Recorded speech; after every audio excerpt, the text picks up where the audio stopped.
Welcome into Draft Night, Chiefs Kingdom. We appreciate you. It's been a long time coming in. We are here. They're on the stage. They're in the green room. They are ready to go. We have a ton.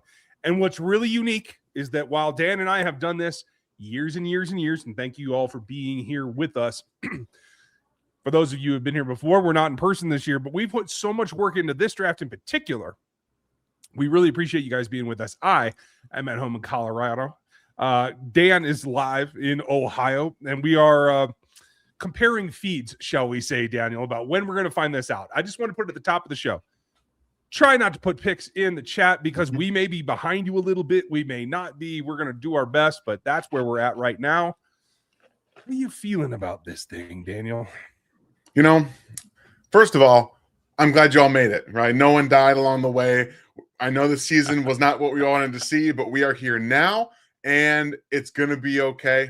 The excitement of the last few months, the build-up is all going to pay off. Hopefully you guys have our draft boards as well as the guide to follow along with the players that are going to be drafted.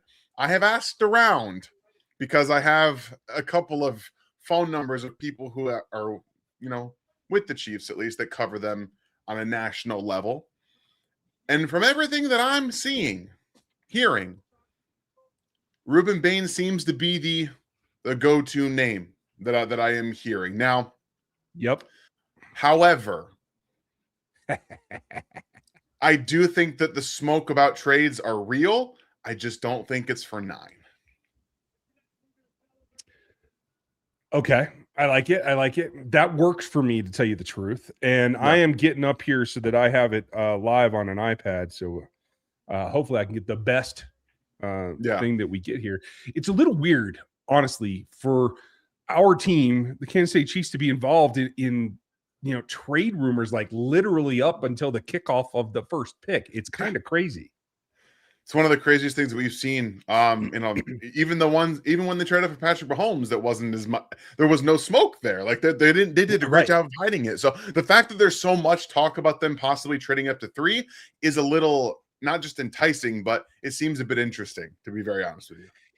Yeah, and I don't know what they're trying to get done or where they're trying to go, but I just hope.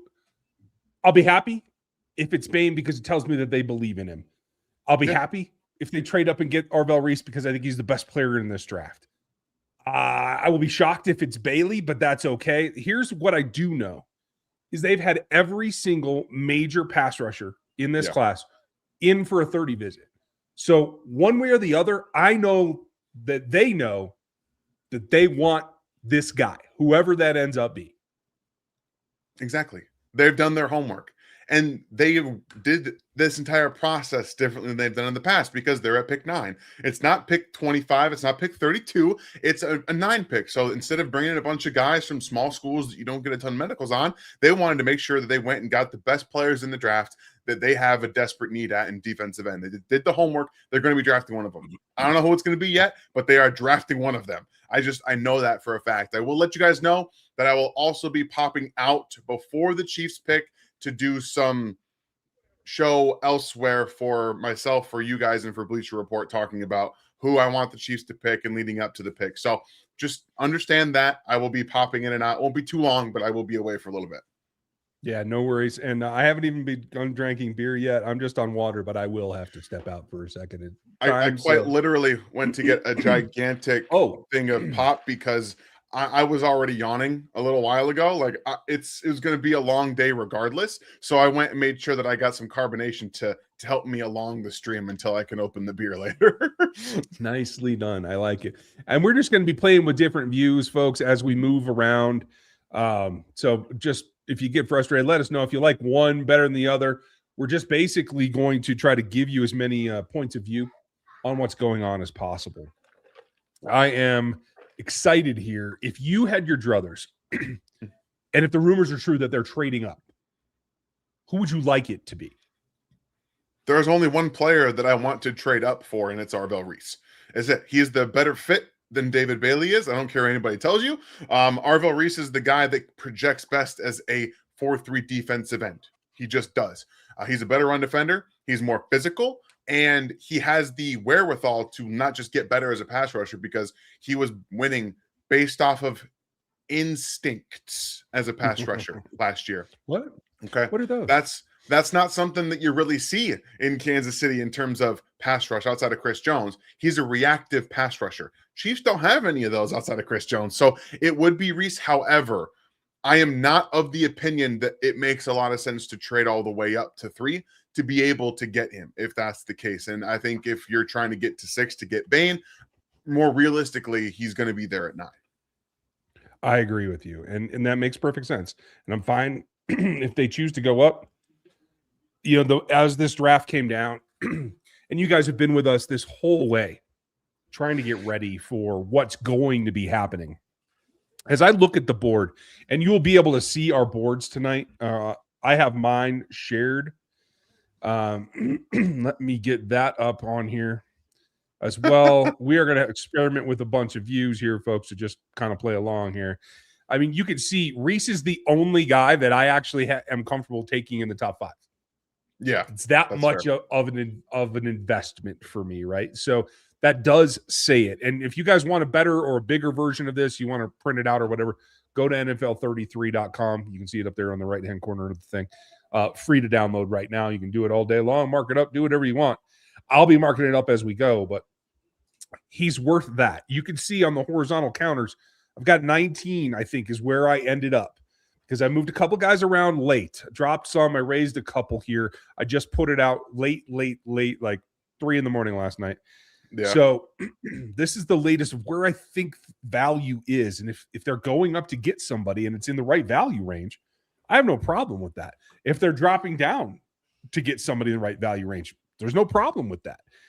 It's about, I think, as you look farther down the board, I'm just, as I laid it out and I was looking at it really late last night, Dan, it just got to the point where I'm just not as excited about the day 3 guys in this draft as I usually am.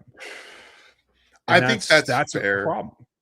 I do think that's fair. There are positions that I'm excited about, but I think that specifically edge, defensive tackle, linebacker, and I mean running back, obviously, quarterback. Those are the positions that aren't very exciting on day 3.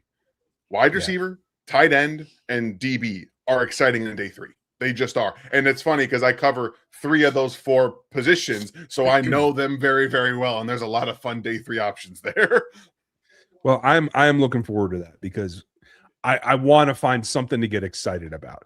Now, my point being, if they decide to use some of those day 3 picks to move around, obviously with the way they're stacked up in the 3rd, certainly makes sense that they might be doing that. It could easily happen that way. Ethan, welcome to the memberships and thanks for joining us. I think you're going to have a good time. Dan will be stepping out to do some pick reaction. I will too. I'll be wrapping it up on Locked On Chiefs after the round as well, so check that out. But like to give you point blank what we really think, unless it's something just absolutely, I'm not even going to say that.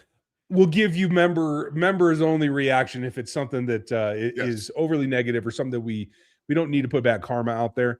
But if you remember the way I reacted to George Karlaftis' selection, it'll give you an idea of what we're trying to do. Thank you, Black and Gold. Appreciate you as well. I hope that we're all happy. I hope that they end up selecting 2 tonight. It's top heavy. I keep coming back to this. It's top heavy. If you want talent and you want impact, you got to do it tonight. And I think that's exactly what they're hoping for. And tonight, Black and Gold is exactly where they got to go. Knicks fan, hope you're doing well. I like the way you changed the spelling of his name. I would like him to do that officially. Should he end up in Kansas City, that would make me happy. So, but I hear you there too. I don't know. It's one of those things. They were just talking, and somebody, I can't remember who it was, might have been Jesse Newell today, put out a little clip, a little story about how he heard about what Brett Veach did a couple years ago when he pulled Steve Spagnuolo to the side in the 2nd round. It was last year, actually, asking him for, hey, how would you stack these guys? And so, yes, the front office does all their work, but they still want input from Spags. And that's the thing that when it comes to Bain and it comes to Reese, they're not typical Spags guys. And for those of you that keep telling me, yeah, but Spags guys aren't getting it done, I totally feel you. Doesn't mean they're going to throw Spags guys or his type out the window yet. Exactly. And that's the thing we have to remember is that while I think that there's going to be some different strategies taken going forward, not just on the offensive side, but on the defensive side as well, it will ultimately come down to what Brett Veach and Steve Spagnuolo believe they can work with. And I think that at times Brett Veach has tried to force the hand of Steve Spagnuolo, and we kind of saw that in the past. And I think that when they went and drafted Ashton Gelati, that was more of a, how would you want to draft these players and where would you want to go with that? He went with Gelati, which makes a lot of sense. But they also drafted Omar Norman Lott, and they forced him to play a different role than he should ever be playing. So there's still some disconnect right there with, at least in my opinion, how the front office, as well as the defensive coaches, want to handle the defensive positions. So hopefully we see some more of that instinctual pass rusher come through, because I really do think that is what they really need. I hope so. Folks, there's a ton of you out there. If you can't stand the Raiders, either give me a thumbs up and like this video. We'd appreciate it. And they do take chalk. It is Fernando Mendoza, the only, honestly, first-round quarterback in this draft. I personally feel that the Ty Simpson stuff is wrong. If you're betting on Ty Simpson, you're doing something wrong at this point. But that said, he may come flying up into the first round. I have him as a second-round grade. I have Nussmeier as a second-round grade. A lot of static today about Beck as well. I can't see Beck going in tonight. No, I have him tomorrow, but I have him in the middle of the third tomorrow. I can't even see him as a second-round pick, to tell you the truth. Yeah, I've got him on day 3, fourth-round quarterback. I think you know exactly what you're getting, but it's not a quarterback that's going to win a ton of games in the NFL. He's a backup to me. But this is what happens, right? This is just what happens. We're going to see a lot of talk, and we have seen a lot of talk about Carson Beck because the agent starts to make phone calls and everything like that. So that's what this is really about. And from here on out, we are not going to have any idea really who's going to be selected. There's a lot of smoke. There's a lot of noise. This is the draft that we could see a ton of different players selected, trades. I mean, excuse me, it's not a lot of trades happening. And with the Jets on the clock, it's going to be very, very interesting to see what ends up actually happening if they care about the David Bailey situation where they canceled his 30 visit. So that's just something to pay attention to. Yeah, I agree. It's going to be interesting to see what they did and didn't give away there.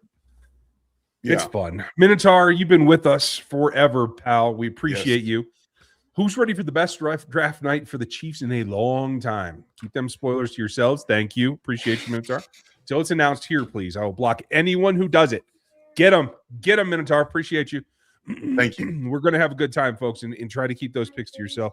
I know the interweb is a dangerous thing, and it'll do stuff for you, but let's try to keep it minimized. Dan Thompson, hope you're doing well. Reverend Harms, thanks for all the effort put into this 2026 draft season. Thanks for watching it all. We appreciate you, Dan.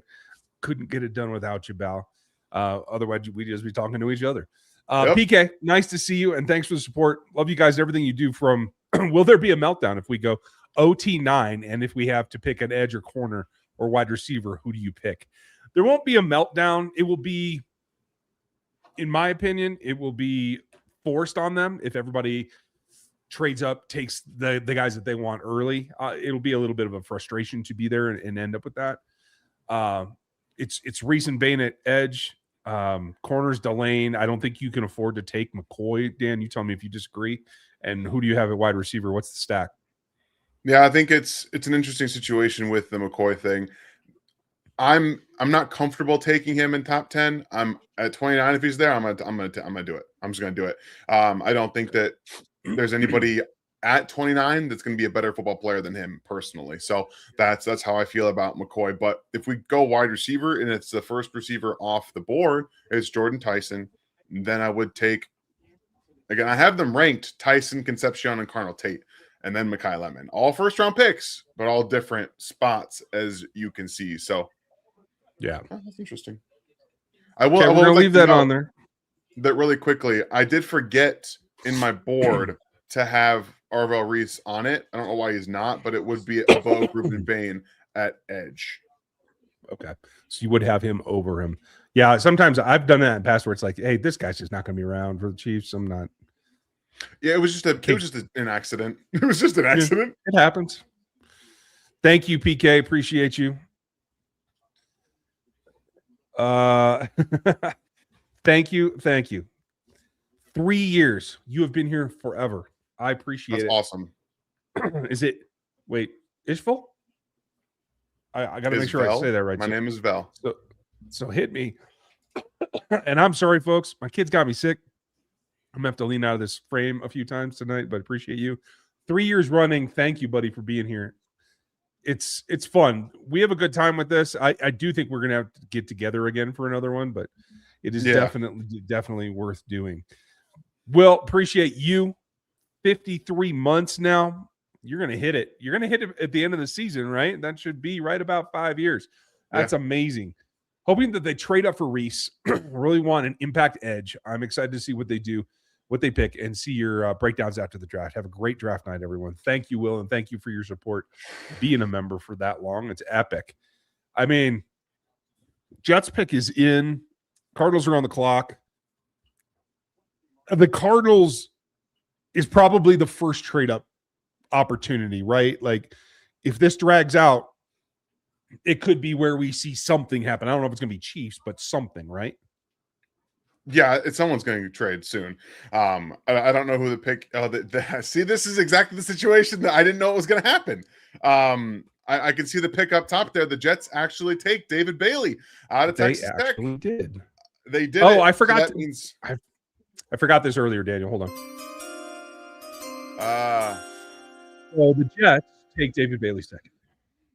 There we go. So there it is. That means that Arvell Reese is still there.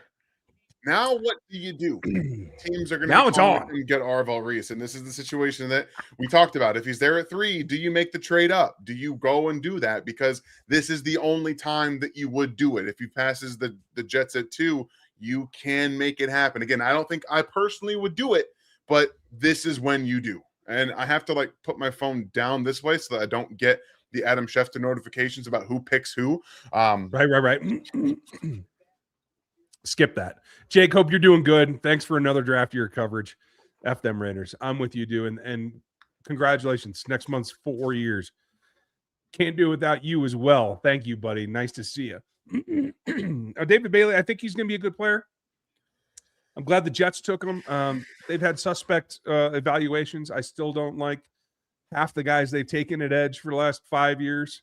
Yeah. McDonald, Johnson, etc., whatever. I hope he works out. We'll see.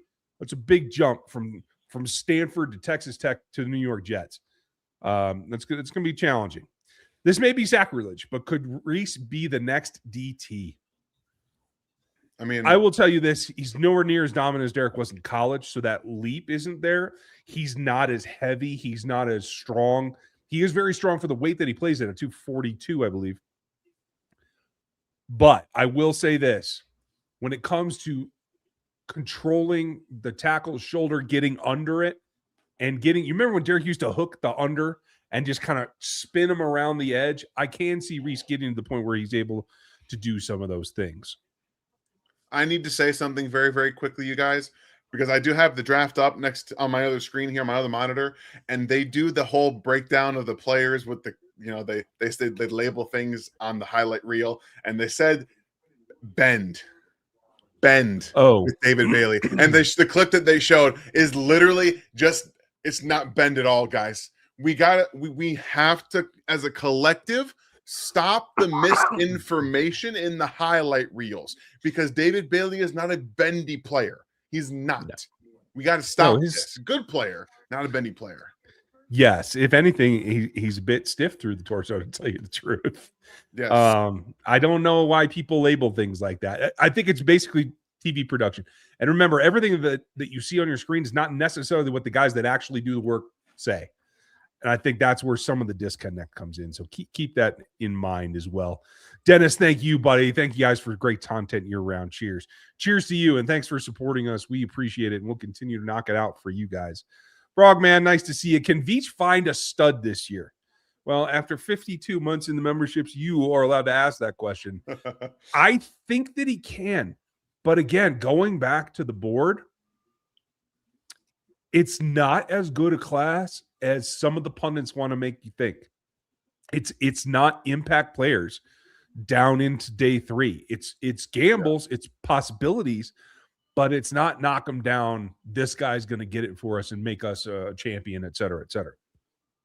Exactly. You're looking for maybe there's 1 or 2, maybe 3 blue chip players in this draft on your draft board. And again, if you see the first 2 guys go off the board and there's still a couple of them left there, then yeah, you might want to go make that trade to make the impact. Say, look, we see an opportunity here to get one of the blue chip guys that we see if we're at 9 or for the, somewhere like that, then you have that opportunity. But I do think it's a lot of draft capital to give up in an era where you do still have Patrick Mahomes as your quarterback. And I think the roster outside of a couple of things is still good. And you have 3 picks in the top 40. I think it makes more sense to try to get those picks and say, we're going to take 3 guys and hopefully we get a couple of difference makers, a difference maker, or 3 players that are going to play and be productive for a long time. I'm with you. Looks like the pick is in for the Cardinals. They look pretty happy in the green room. But I'm going to tell you this. If they did not take Reese, they get what they deserve. Yep. I think it's going to be Reese. But if Tennessee Titans are on the board with Arvell Reese there, the Chiefs are going to trade up. I'm willing to bet they're going to trade up. I think you're probably right. Bozzy, thank you for the support. And thank you for being here with us when we do this all year long. This is the second Super Bowl for us. So I hope you guys enjoy tonight and tomorrow night. We're going to be live the whole time tomorrow as well. We're going to recap day 3 for you because I won't have a voice by then. It'll be great. It's going to be fun, but we couldn't do it without you guys and your support all year long, especially when there's not as much Chiefs stuff to talk about. And we're drilling, names of dudes you've never seen play. We appreciate you paying attention and being with us.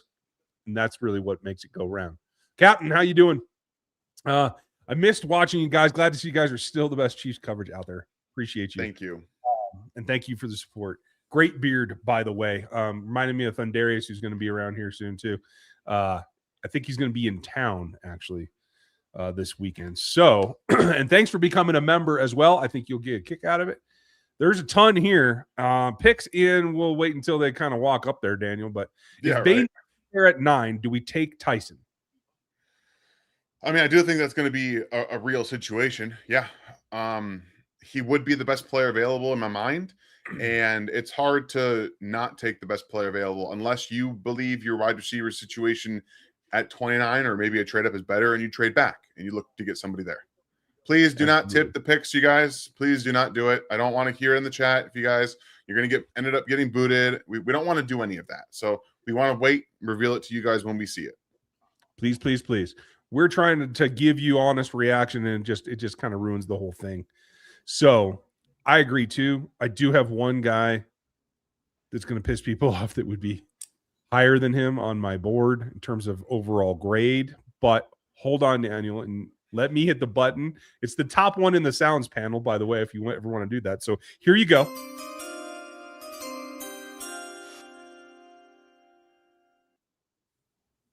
Do it. Do it.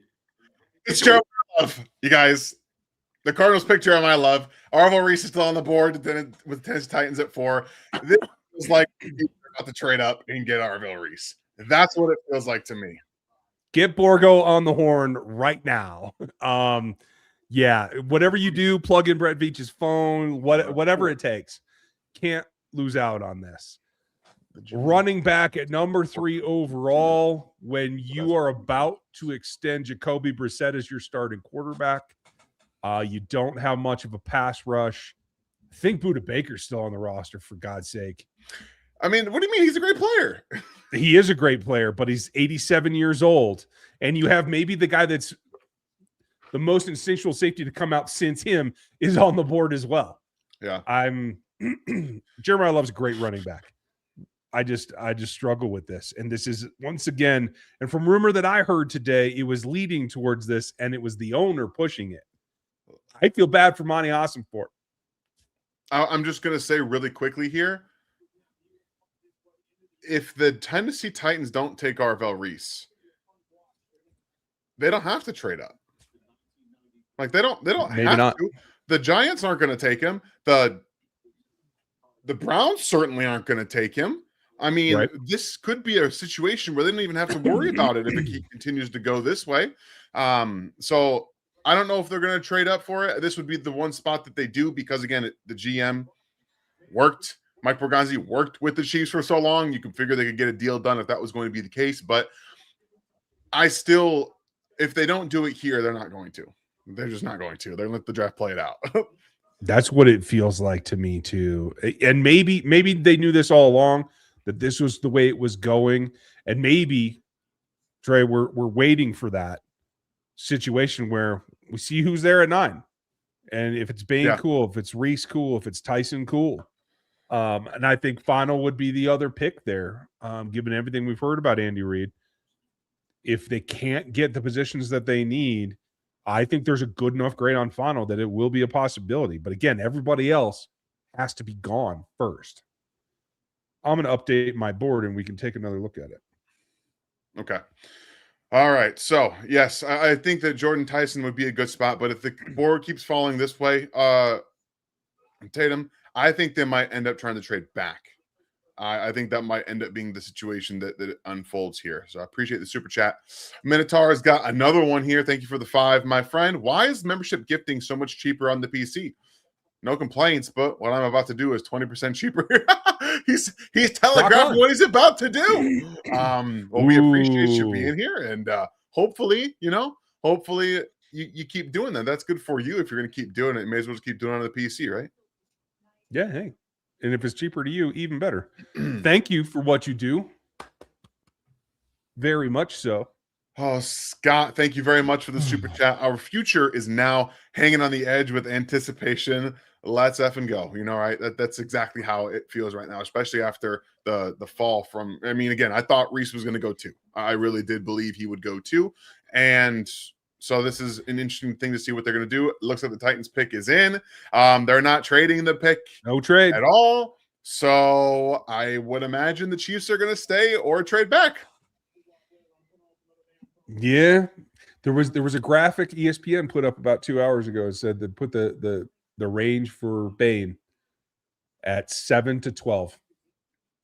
If that's the case, that could cover both the Chiefs staying or sliding. Yeah. I've done the 20 and 12 for 9 and 29 about 100 times this draft cycle. Maybe that's what they're working on right now. Yeah, maybe. Who do you think the Titans are going to pick? Who do you think the Titans are going to pick? I thought they might have been in on Love, to tell you the truth. So I know Borgo is going to look at the linebacker group, and I know pressure is everything. I think it could be Reese. Probably not. I think it's most likely Styles, if it's my guess, because I know he used to coach linebackers. I know Borgo appreciates what they do. Saleh wants his Fred Warner, is how I feel about it.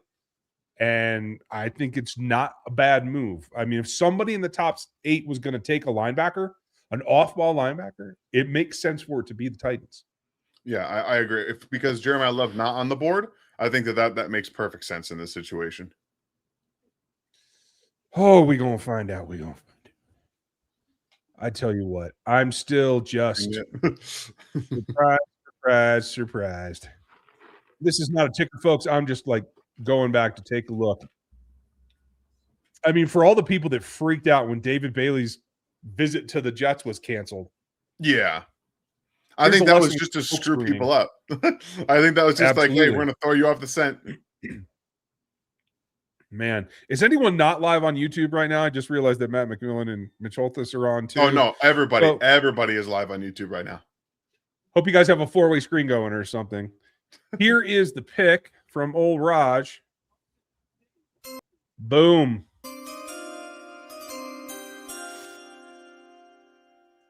Yeah. Cam Ward had his way. I am way surprised by this. Wow, Carnell Tate goes to the Tennessee Titans. Now, it makes sense for what the quarterback wants.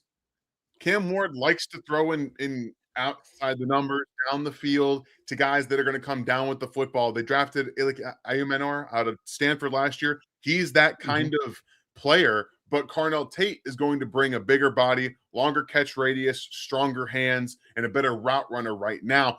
I don't think the fit makes a lot of sense with Alec and Carnell Tate.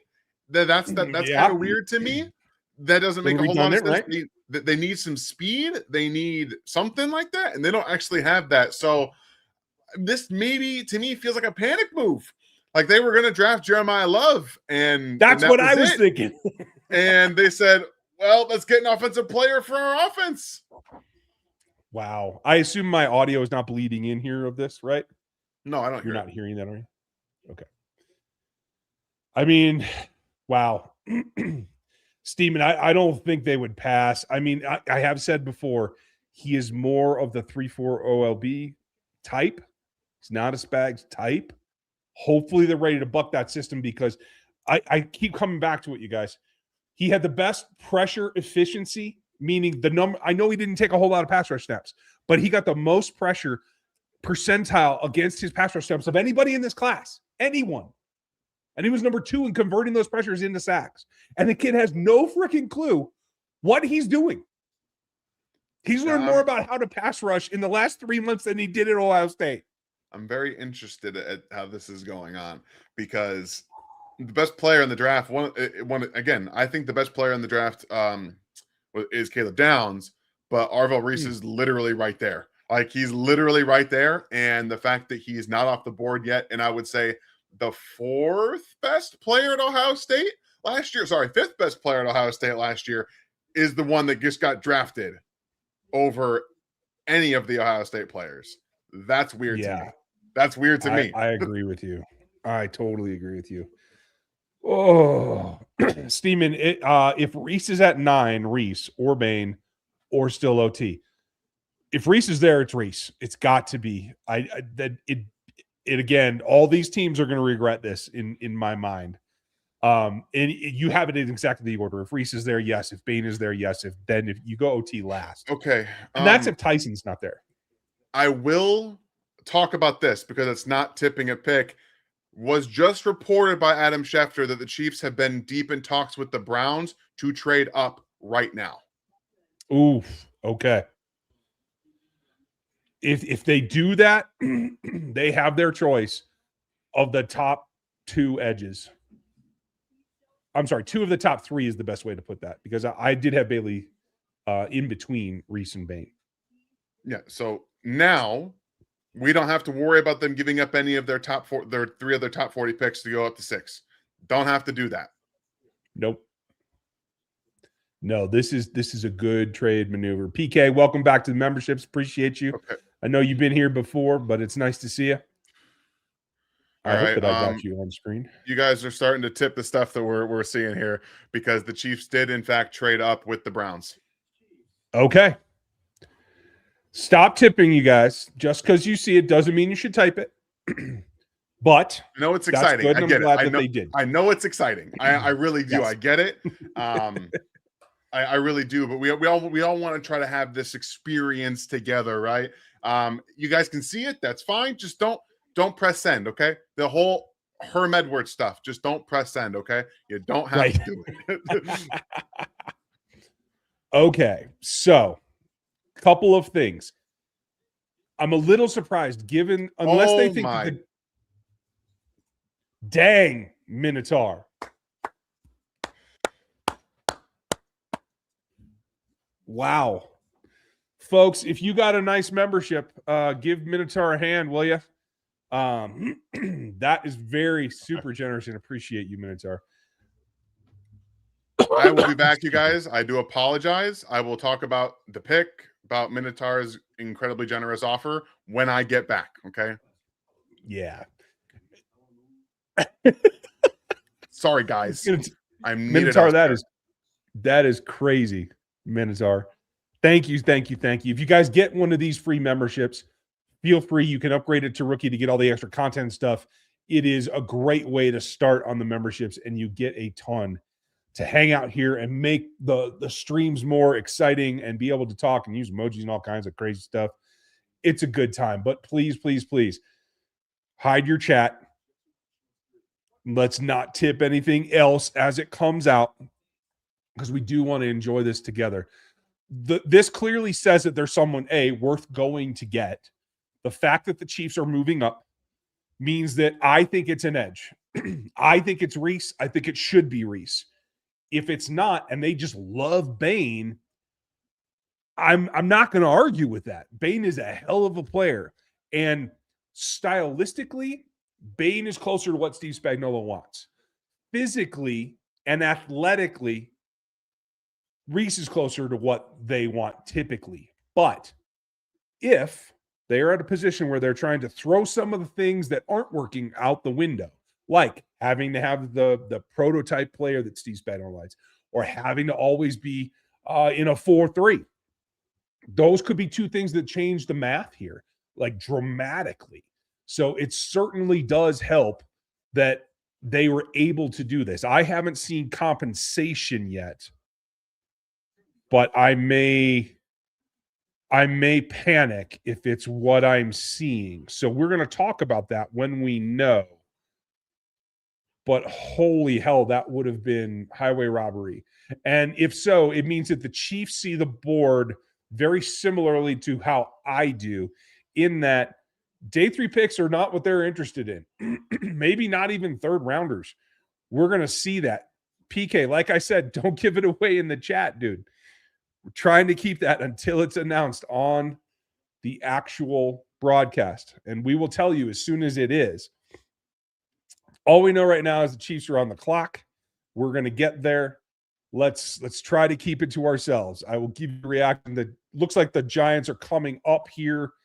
We want to make sure that who they're going for, and given that that is a hell of a slew, I don't think that tells me it's not Bane, because there's been tons and tons of rumor about Bane getting to them or falling past them even. In the last couple of hours, the floor for Ruben Bane, I've been told, is 12 and the Cowboys. So that tells me that it may be Reese. If it's not Reese, it's Tyson. I know they like Tyson, and they should. And I think they might trade up for him at that point. I think it's a bit of a reach. I think it's too much to go get Tyson, no matter what the compensation is. And I'm not saying that you're wrong, PK, but if that is the compensation, I don't think that's really indicating a wide receiver, because the wide receiver depth goes deeper in this group. So yes, and this is what's critical, Michael Antonio. This is critical. They had everyone in. They put them on their field. They walked them through. You get up to 8 hours of visit, and they had every one of them in. Bane, Bailey, Reese, some others as well. I believe Malachi was there, and I believe TJ Parker was there. So they know what they want. They have made their decision. They decided not to screw around, and they went up to get it. And unfortunately, it is not what I thought was going to happen. And I'm going to play the chime now, because Arvell Reese has now gone to the New York Giants. I'm a bit disappointed in that, but given everything that I was just telling you, it now is either Tyson or Bane. Those are the two options that would drag and be worth that currency. Trying to get the official on the trade value, and I'm not seeing it yet from anybody that I can say is 100%. But yes, now I just did. So it looks like the Chiefs go up to 6. They gave up 9. They gave up 74, and they gave up 148 in order to get there. If you are seeing the pick, keep it to yourself, please, please, please. Now, who's on the board? Bane is the pass rusher. And good point, Outlaw. I think you just put something in there. Mitch Schwartz doesn't have enough power in the NFL. I think that's a fair point because as much power as he has in college doesn't mean that's going to go right to guys. Seriously, I'm going to throw people out. Stop tipping the picks in the chat. Understand? Damn, you guys are killing me. And I am going to start picking on people. So knock it off. Given that people are giving it away, Arvell Reese goes. Bain is a little bit, I think, a projection still because the power is good at college. Projecting it to the NFL is different. It is more difficult. It is something that I think I really do think is difficult to say it would have been perfect. Now, since it's already in the chat, we might as well get there. It looks like the Chiefs pick is in. They're going to come make the announcement in a minute. I want to get to that, and I want to hear the actual announcement because I think as much as the pass rush is imperative, if they don't do pass rush here, that means 29 almost has to be an edge rusher. And if Reese was going to fall to 5, maybe everybody else is going to fall as well. Maybe that's what the Chiefs are banking on. Sorry about the voice there. Let's see. Yep. Okay. So looks like, are they coming back on the stage? I'm trying not to give this away. But one way or the other, maybe pass rush is going to be available there at 29. We do know what the pick is. Sorry if YouTube is flooding you guys. This is like one of the biggest nights on sports YouTube, so they're probably hitting you with a lot of ads. So my apologies in advance. We're only going to have one tonight, so I promise you we're going to get her done. What is going on is a little bit weird, and it almost feels a little bit over panicked to me. So again, I'm going to put it out when it hits the broadcast and give you that the reaction, because pass rush has to be in this formula. They cannot go away from it. They don't have enough. Even if you are somebody who has been waiting for Cam Jordan, technically that's still a possibility, but it's got to be here. Seriously, Chip, I've been telling you, knock it off. Guys, you're killing me. So with the pick being in, Chiefs stage is lit up. They're going to come out here. So I do want to see this. And they clearly made a choice. Clearly. I'm shocked at the trade value. It does appear that they went 9-6, gave up 74 and 148. That's a lot to move up 3 spots for a team that was having trouble moving out of 6. I do not like the trade value at all. You know, Tyler, I can only go off of what the broadcast is, pal. So right now the Chiefs are walking up to it, and I am caught up live on the NFL Network, so I don't know what to tell you. So here it is. The Chiefs take Mansoor Delane. And if you guys do watch Locked On Chiefs podcast, when we did the mock draft for the network, this is the player that I took because it was a different situation. They had fallen to me and the edges were gone. Ruben Bain was gone. Arvell Reese was gone. So very, very interesting that the pick's the same, but it's not the same scenario nearly as much. I'm disappointed here. I like the player. He can play man match. He can play zone. He can play man. I think there are other more man-specific corners in this class that I think are more natural fits in the Spagnuolo system. But they clearly wanted this kid. I don't see how he would have been gone. Maybe they were trying to get ahead of the Saints at 8. He is a local guy from New Orleans, so played at LSU, came back to LSU. I think he had played elsewhere. I can't remember where the first school was. Maybe they were worried that the Saints, the hometown team, was going to grab him. I'm not sure. I think he would have been there at 9 had they wanted him. I don't see the reason for the trade up. I do not see any compensation coming back to the Chiefs for that pick. So they thought that he was worth a 3rd round pick in a giveaway on top of moving from 9 to 6. Not really concerned about the 148, to tell you the truth, but I do feel that I don't think they had to do it, to tell you the truth. Maybe they had intel again on the Saints or someone else maybe trying to move up with the Browns in trying to get to him. I just hadn't heard anything about that at all. So it is. And it's just tough. I think it might be a little bit of an overreaction. And I'll tell you exactly why I think this. We'll see what Dan thinks when he gets back. Losing Trent McDuffie hurts. I completely understand that one. And maybe they panicked when not only did they trade away McDuffie, which they knew they were going to have to do, but when they lost Jalen Watson to the same team, maybe that sent them into panic mode. Way more so than I thought, possibly. But that's the only thing that I can come up with at this point. And he's not a bad player. I will tell you that. He's not a bad player. I just don't think he was worth this trade. And Dan, you just came back. We got a little bit of trouble with folks giving stuff away, but we did just do the announcement as though it were on TV.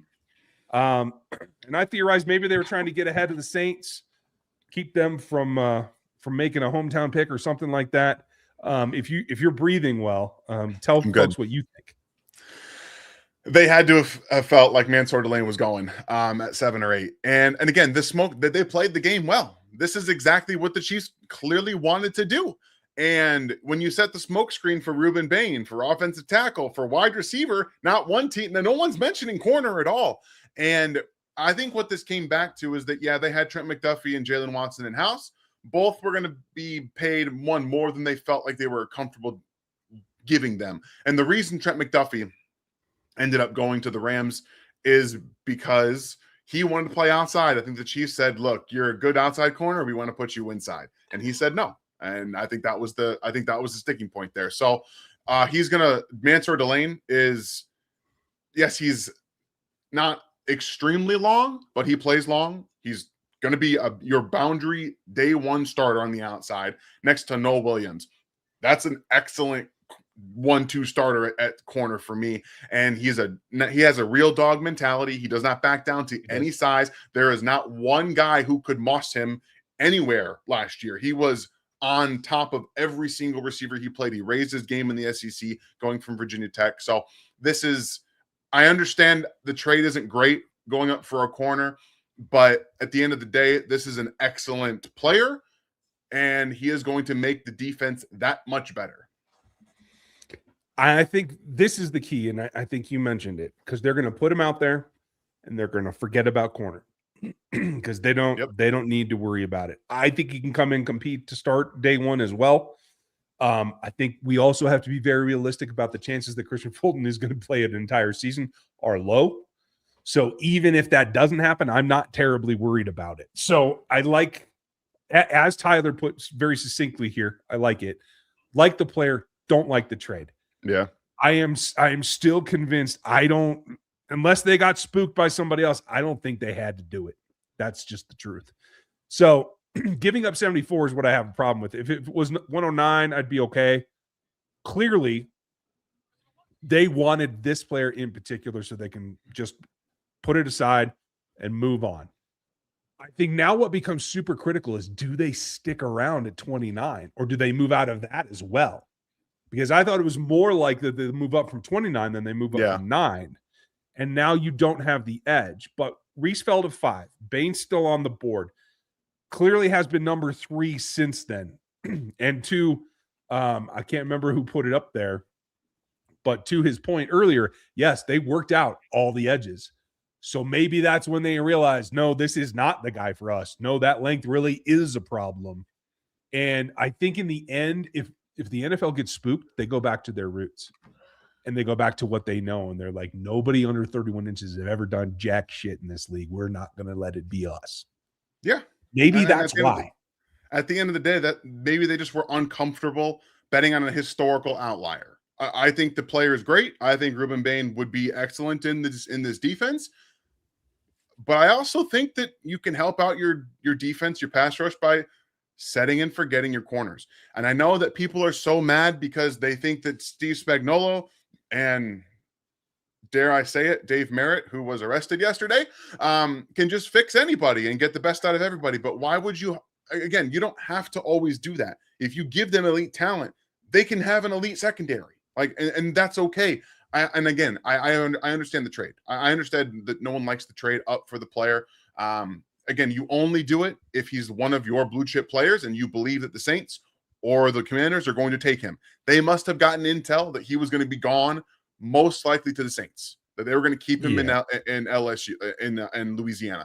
That is the only reason that you trade up for that. So I get you don't like it. I'm not a huge fan of giving up 74 either, but the Chiefs also have a future third-round pick next year. And there's multiple ways that they maybe even trade back up into the third round with a fourth-round pick and multiple fifths that they have. Yeah, I hear you. And I have to say, while I was going to be okay with Bain because of the way that he plays, I am one of those people that has concerns about length. And I knew outside their comfort zone. I saw a question about Merritt, and I'm trying to find it. So we might as well address that while we're here and while waiting, because I actually paused the draft because I wanted to hear Delane's reaction, but I'll come back to that later. It really is. It's difficult. And PK, seriously, Steeman, guys, I'm still going to show him because you paid for him, and I appreciate you. Yeah. But let's keep. Do not put picks. Do not put trades. Don't put anything like that in the chat. That ain't us. Okay. And I did call out Outlaw before. Thank you for the chat, Outlaw. Appreciate it. I know I already addressed it, but beyond here, don't get the move entirely. We saw last year that a great secondary and zero pass rush equals not being able to get off the field on third down. That is a very good point. But again, I say again, they clearly feel that the value in edge was not in the top 10. I'm going to say this. If you guys are really seriously pissed off about trading up to get a corner, you should probably reevaluate some things, because as much as, like, if this isn't the worst thing they could have done, they could have traded up for an offensive tackle. You guys were pissed off that they were thinking about trading up for a tackle. Remember, it's okay. Like, this is not the worst thing in the world. And I've seen a lot of people say, hate the trade, love the player. Why would you hate trading for a player that you love? That doesn't make sense to me personally. He's a great player. I don't necessarily like giving up 74, but I realize that Mansoor Delane's an excellent player, and he's going to come in and start day one.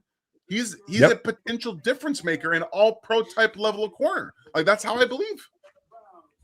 And it allows you, like you said, I like the set and forget. That's a good way to put it. Because you're not having to school a guy up from the fourth round. You're not having to spend all that time.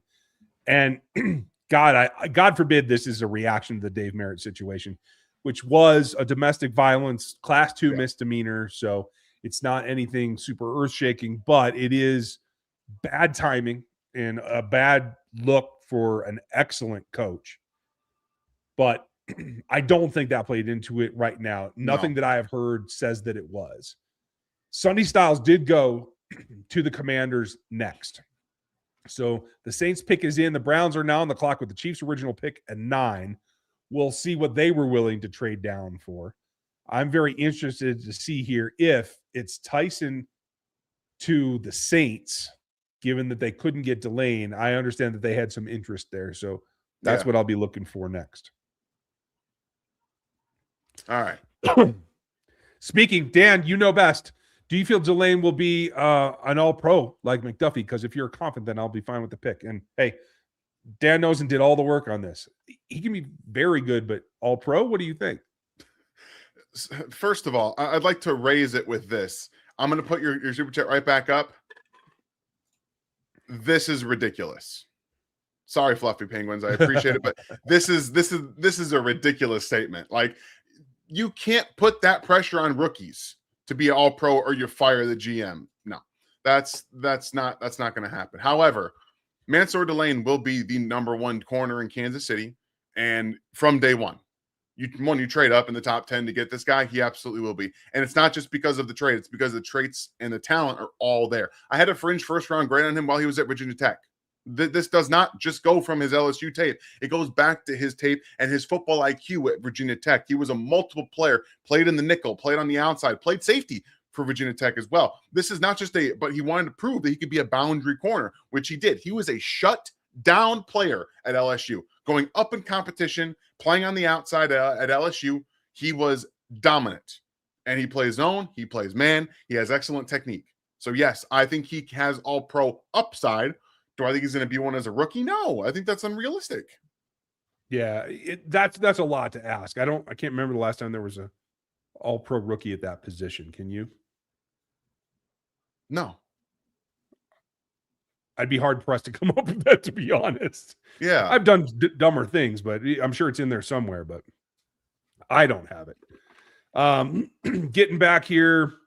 So with Sonny Styles off the board, with the Saints being in, so here is where the board lies. And I want to use this too to let everybody know that, yes, it's not ideal, but it's not the end of the world either. So here's the board.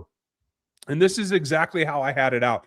I had him right even with Fano and above Jordan Tyson as guys right outside the top 10. I only had 4 top 10 grades, to be honest. Yeah. You got to be really damn good for me to do that. The only problem is that I had Reese up there. And so that's the one disconnect here. But you can see I had Delane higher than Bain. So in terms, if you just had your stack and you were going to pick the guys in order, I actually had Fano by a slight margin above Delane, and I had them both slightly above Bailey. But you can see the rest of the horizontal board, they got value. They had to give up value to get it, but this was close to the right area. The only problem is if they could have had that at 6 and they panicked, that is a negative. There's just no way around that. They don't trade up unless they're very confident he's going before them. I don't believe they would panic trade up. Like I just don't see that happening. And Mansoor Delane was the 8th ranked player on our board at Bleacher Report. 8th. So like it's not like a huge issue in terms of where you're getting him. And again, he's the highest rated corner for us. For me, he was my CB1. So I understand not being happy with the trade. I get that. If you want to go ahead and announce the next pick, be my guest. Yeah. So this is probably, it did happen. Okay. So this is probably what we were all a bit nervous about. And clearly this is another one where the Chiefs they did not evaluate the way we did, because they take Jordan Tyson, Arizona State, despite the knee issue. They couldn't care less. And he is out the door. Somebody's calling his brother right now, about to play a playoff game, I believe. Yeah. So kudos to him. Giants are on the clock. This is a player that I thought the Chiefs might be very, very, very interested in. I think they should have been. I had him number 1. I think you had him number 1, right? Yep. Yeah, I did. That's a little troubling. He was there for the taking. Now, obviously, they missed out on Reese. They couldn't have gotten him unless they had traded up to 5. So I can't blame him for that. So it's tough. Does he have all pro potential? I love the player. He does. It's just not going to be instant. So we're also not trying to say that he can't get there. It's just the time frame is the question. And this brings us, I just want to make sure I'm not missing anything else, because it does start talking about 29. Javante, welcome back to the memberships. Nice to see you, pal. Hope you're doing good. 29, 49. Okay. So a couple of other things have happened here. Looks like the pick is in 2 for the Browns. Interesting. I want to know who they were taking. Thank you, Jordan. Appreciate you. Yeah, he looks pretty fired up. Okay, good for him. Sorry, I get a little distracted. Scott Vansel, is it possible that the car crash situation with Bain took him off the Veach's board because of how it might have looked? I don't think so. All the reports were that he was not really at fault. I mean, he was speeding, yes, but it wasn't like gross, and he was not charged. Like, it was truly an accident from every report that we've seen. I think it was more just about what he brings physically to the table. I think it's the arms. And again, that's that. And where does he go after the power pass rush? Like, what's his go-to move after that? Because I don't necessarily disagree with Mitchell Schwartz saying that he's going to be stymied more often than not if you just go straight to power. But I saw a lot more on his tape that suggested he's a little bit bendier, a little bit more explosive at times than he usually offers up. So I don't know. At the end of the day, they probably just weren't comfortable betting on a historical outlier. I get it. I understand. I know we all kind of thought it was going to be Bane. They clearly felt otherwise, and they probably weren't in on any of the defensive ends in the top 10 at all the entire time. It definitely doesn't look like it. So to Brandon's question, and thank you, Brandon, what edge is going to be available at 29? Well, that's the question. Is Bane's next guy up, right? I mean, at least on most boards. So how far does he fall? Does that mean that people don't like Parker in the teens? Maybe he falls to the 20s. I have it, and I'll pull the board back up in a little bit. I have Bane followed by Parker, and they're both in the mid to late teens. That's where I have them. Then it's Malachi Lawrence in the last 5 picks at 26 of the first.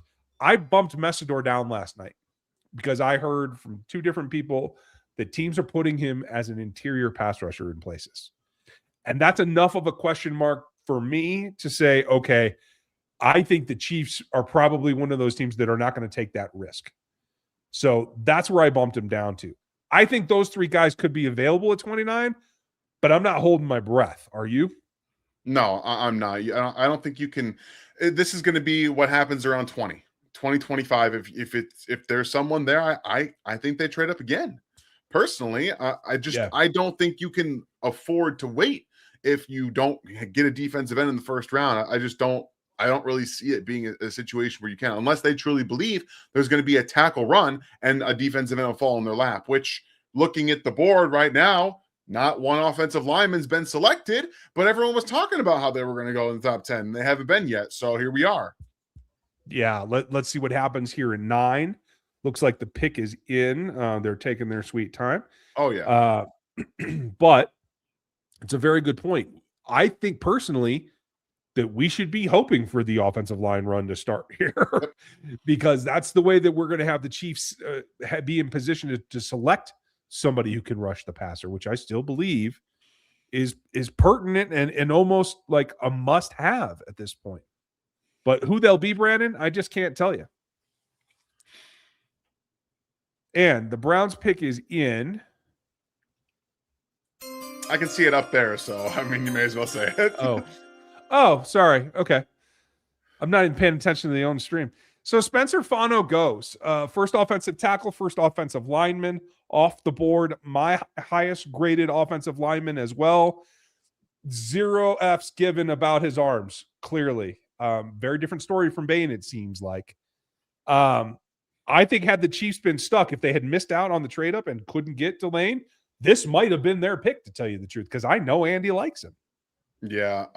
This is what I was expecting the Browns to do at 6, but they clearly knew no one was going to take him, so they could trade down and still get him at 9, which again makes sense. When you look at what they have to do, they have to build the roster out. Their quarterback is not going to be their starting quarterback in 2027. Build a roster, draft a quarterback then. This is how you do that. Drop him into a made offense. I'm with you. Sheffield, who do you guys like at 29 is their next pick, rather than 49? Well, Fano would have been my first pick to put on the offensive line. That's done. I like Parker. I think Parker and Malachi Lawrence are the best actual fits for what Steve Spagnuolo wants in this draft class, at least in the top 10 options, because then you come back with Messidor that I think has to go inside. Zion Young would be close, but I do think he's a better rusher from a 2-point stance than a 3. Same thing with Yakis. Definitely Romello height. All better coming out of 2 points. And now you look mad again. What did I miss? No, I'm just, maybe they take Derek Moore at 40. Like, maybe they like Derek Moore. Well, I like Derek Moore. I like Derek Moore a lot. But again, I don't know who they're going to pick. I think it's going to be a defensive end. I would think it has to be TJ Parker or Malachi Lawrence. I don't think they're going to reach on a Gabe Jacas or something like that. I don't know. I agree. So the run has started at 10. The Giants take Maui Noah, and he is off the board. So I have him as a guard. They are listing him as a tackle from the Giants. Okay, Doesn't matter to me. They're going to start a road tackle. grade. They're going to get Scattaboo back. They're going to run over you if they can. I think that's great. Kudos to him, and I hope that this offensive line run continues, to tell you the truth. Cody, Delane would have fell to 9. Njoku and Cam still free agents. Yeah, I think Delane probably would have fell to 9, but I'm not inside the league. I don't know. And yes, there are still options. I just don't like saying he would have fallen. You don't know. You don't know. And the Chiefs aren't trading up unless they legitimately believe that these teams are going to pick him. I'm sorry. I'm not trying to be rude about it, but they're not trading up unless they have real intel saying the Saints or the Commanders are taking the player they want. And you don't know he's going to be there at 9. So please stop prefacing this fantasy because we don't know. I agree. There's no way to know. And honestly, there's no way to know if Brett Veach got taken by a little smoke either. Smoke is all over the league for a reason. And what ends up mattering is what you do with the players that you are able. I hit the wrong button. That you are able to bring in. So that is a good chance right now to switch over to the board again. And I'll make some updates, but I want to show it to you guys so we can have another look. Oh, and we need to be in the right format as well, Daniel. Maybe. This is me not doing it well. So you can see Bain, Parker, Malachi here. Got Fano off the board. Oh, I guess I should do that on the place where I'm actually supposed to be editing. So Fano's off the board. We have Francis Maui Noah going off the board. I hope that there's more to that. Looks like... Oh, did the Dolphins just move back 1? They did. Dallas traded up with Miami. Okay, so somebody was trying to come up for whoever this player is about to be for the Cowboys, because there's no other reason to go up just 1 spot. Yeah.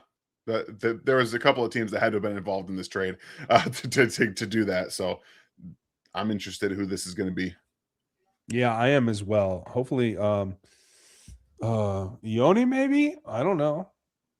Well, I'll be interested because I thought they were in on Delane, to tell you the truth. So it's probably downs. It's probably downs. Yeah, you're probably right. I don't like the move up. That's totally fair, Jacob. Yeah, I'm not thrilled with it myself. Yeah, absolutely. 74 is a hard pill to swallow for me right now. So, but again, we'll know more in a couple days, and I'll bet you Brett Veach will tell us in his post-draft presser that they just didn't feel there was enough talent farther down.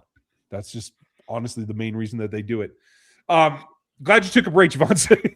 Hope it was during the selection and the trade. So what's good is that we still have another pick coming at 29 and that you're back, and I appreciate you, buddy.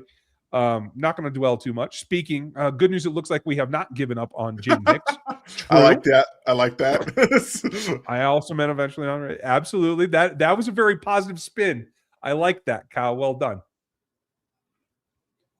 All right, what do we got next? After you, Dan, I'm going to mess up this board a little more. Oh, you're good, man. Beastie Boy, thank you very much for the super chat. What's both of your grade differences between Delane and McDuffie? Interesting to me that McCoy wasn't the selection, but I don't hate it. Go Chiefs. This is probably more about the McCoy knee stuff that came out, or whatever it is, the injury stuff that came out within last week. I had McDuffie as a top 12 player in the class. I have Mansoor Delane as the top 8 a top 8 player in the draft. So they're very, very similar in their draft grades from me. They are very similar in the way they play. I had McDuffie significantly higher. I think on my grading sheet, he came out 4 or 5 points higher. It said that class was a better class. So Delane is artificially raised up because there's not as much talent in this class as there was in 22. So I just want to make that clear. But they play similarly. They both have versatility. They're both very smart and visually able to pick things out. I think the thing that they probably like most about Delane is that he can do everything right now, including the man match that Spags has been going to more in recent years. And that takes experience and eyes and processing. And I think that's very much like McDuffie. Yes, and he's more physical than McDuffie. He's a more physical player than McDuffie.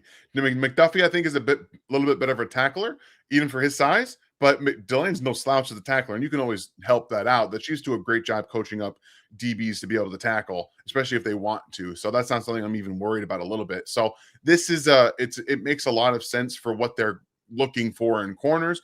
And again, I understand that there's a lot of people that aren't going to like the trade up. Losing 74 does suck. Like I'm not a huge proponent of that either.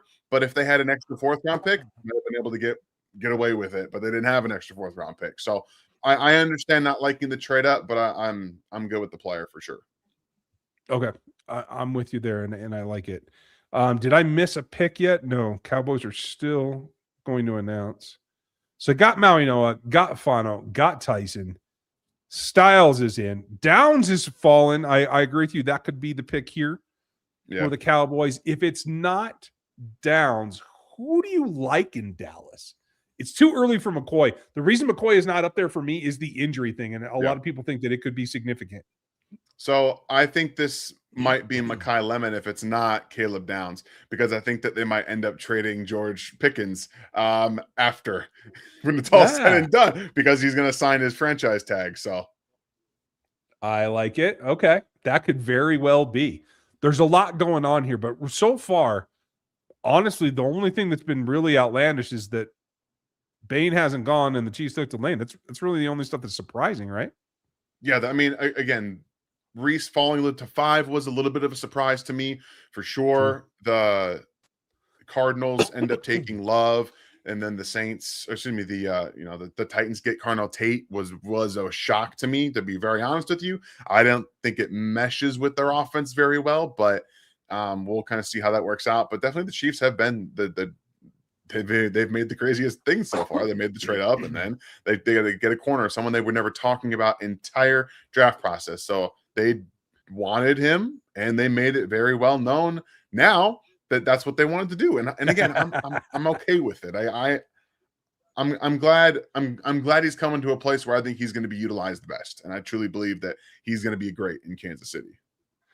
And what's really interesting, and I did just check it because I wanted to make sure I wasn't going to go straight hyperbole, like that every now and then I will do.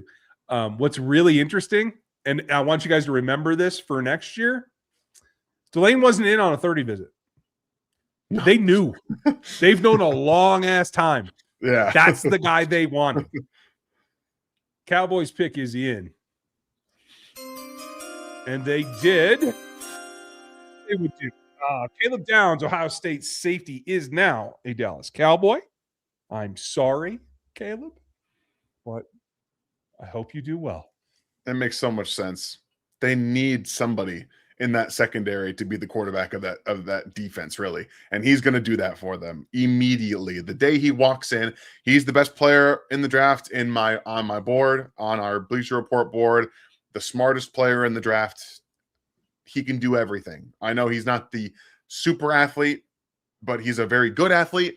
He can play man coverage. He can play in the nickel. He can play corner if you really want him to as well. Like, he can play a little bit of free. He can play a little bit strong. Like, he can do whatever you want, anything you want. And the Cowboys need a player like this in their secondary. Yeah, this will be good for them. Dylan, he won't see a second contract, unfortunately. I think he's talking about Delane, and that is a sad part of this, and that makes the trade up even more hurtful for me, because I think you're right. If he's as successful as they've had this run of corners lately, they're not going to want to try to afford him again. At the end of the day, it's always hard to predict the future. And yes, that's what they've been doing. I think that if Trent McDuffie were open to playing more slot, he'd be in Kansas City right now.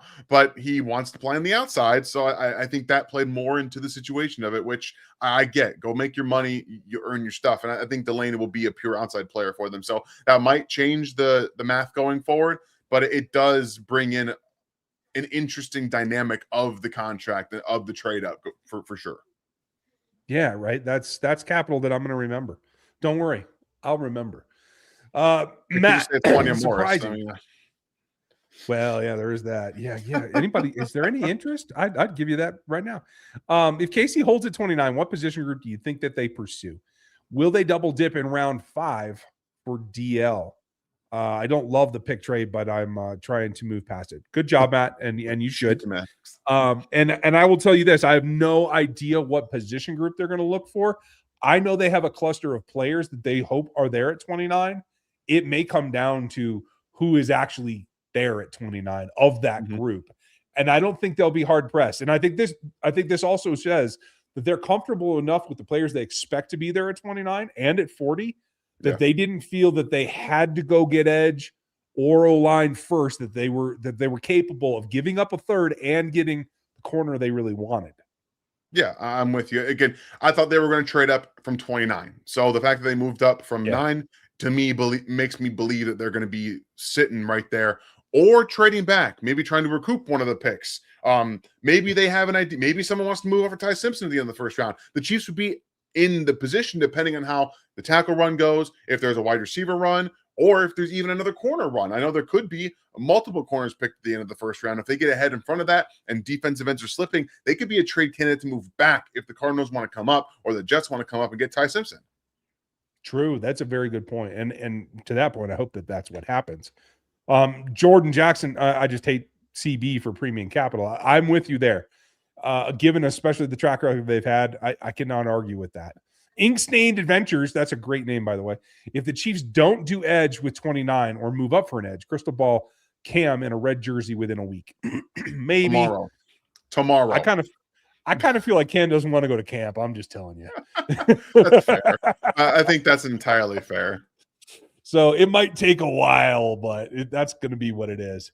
And we have hit that first moment. We're an hour in, and I do have to go find the head. So if you guys want to help us out, check out Prize Picks, and Dan will be back in just a second. Prize Picks is America's #1 sports picks app. You can get it all right there. The app's really easy to use. You just pick more or less on a few player stats, and you could lock in your lineup. I'm going hockey because it's the height of the fantasy playoffs, and I'm going to double down on guys that I'm already getting performance out of, whether it's Yossi in my league, always putting up those block shots, and I do think he's going to come in on the positive side of 1.5. Bertuzzi is a guy that's really paying off as well, and I think it's very easy. Some nights he can score 3 or 4 points. Plus 0.5 is pretty much a straightforward deal, and there's no better goalie right now than Hellebuck, whether it's the Olympics or every single night. Over 21.5 saves. I'm going with that against Seattle as well. Check it out. It makes life simple because you can just pick more or less. Prize Picks is available in most states, including California, Texas, and Florida. You can follow me on the app too at RGR Football to see all of my lineups and picks that I do. And right now, it's that new user offer. All you got to do is play $5 and you get $50 in lineups. Go download the app, use the code HMA. The link's in the description. You can get there at Prize Picks. All right. What's going on, everybody? Make sure you guys use that code HMA to check out Prize Picks. It's a lot of fun, and we would really appreciate it, as well as I'm sure Prize Picks would as well. I did run downstairs to grab a beer while we were doing that, so that's next on the docket. Obviously, I ran because I'm out of breath. Ink-Stained, thank you very much for the 5. If the Chiefs don't do edge with 29, yes, we did that already. My bad. Apologies. Thank you very much for the super chat. Do appreciate that. While I was downstairs, the Miami Dolphins select offensive tackle from Alabama, Caden Proctor. Not hugely surprising. They need offensive line. They need tackles badly, especially because that roster is in a full rebuild. They need tons and tons and tons of players. And it makes a lot of sense that they're going this way. Lots of upside, lots of ability there. But again, for Ryan specifically, if we pull up, where did it go? No, that's not what we want. He doesn't have his board up there for me right now, but that's put that there.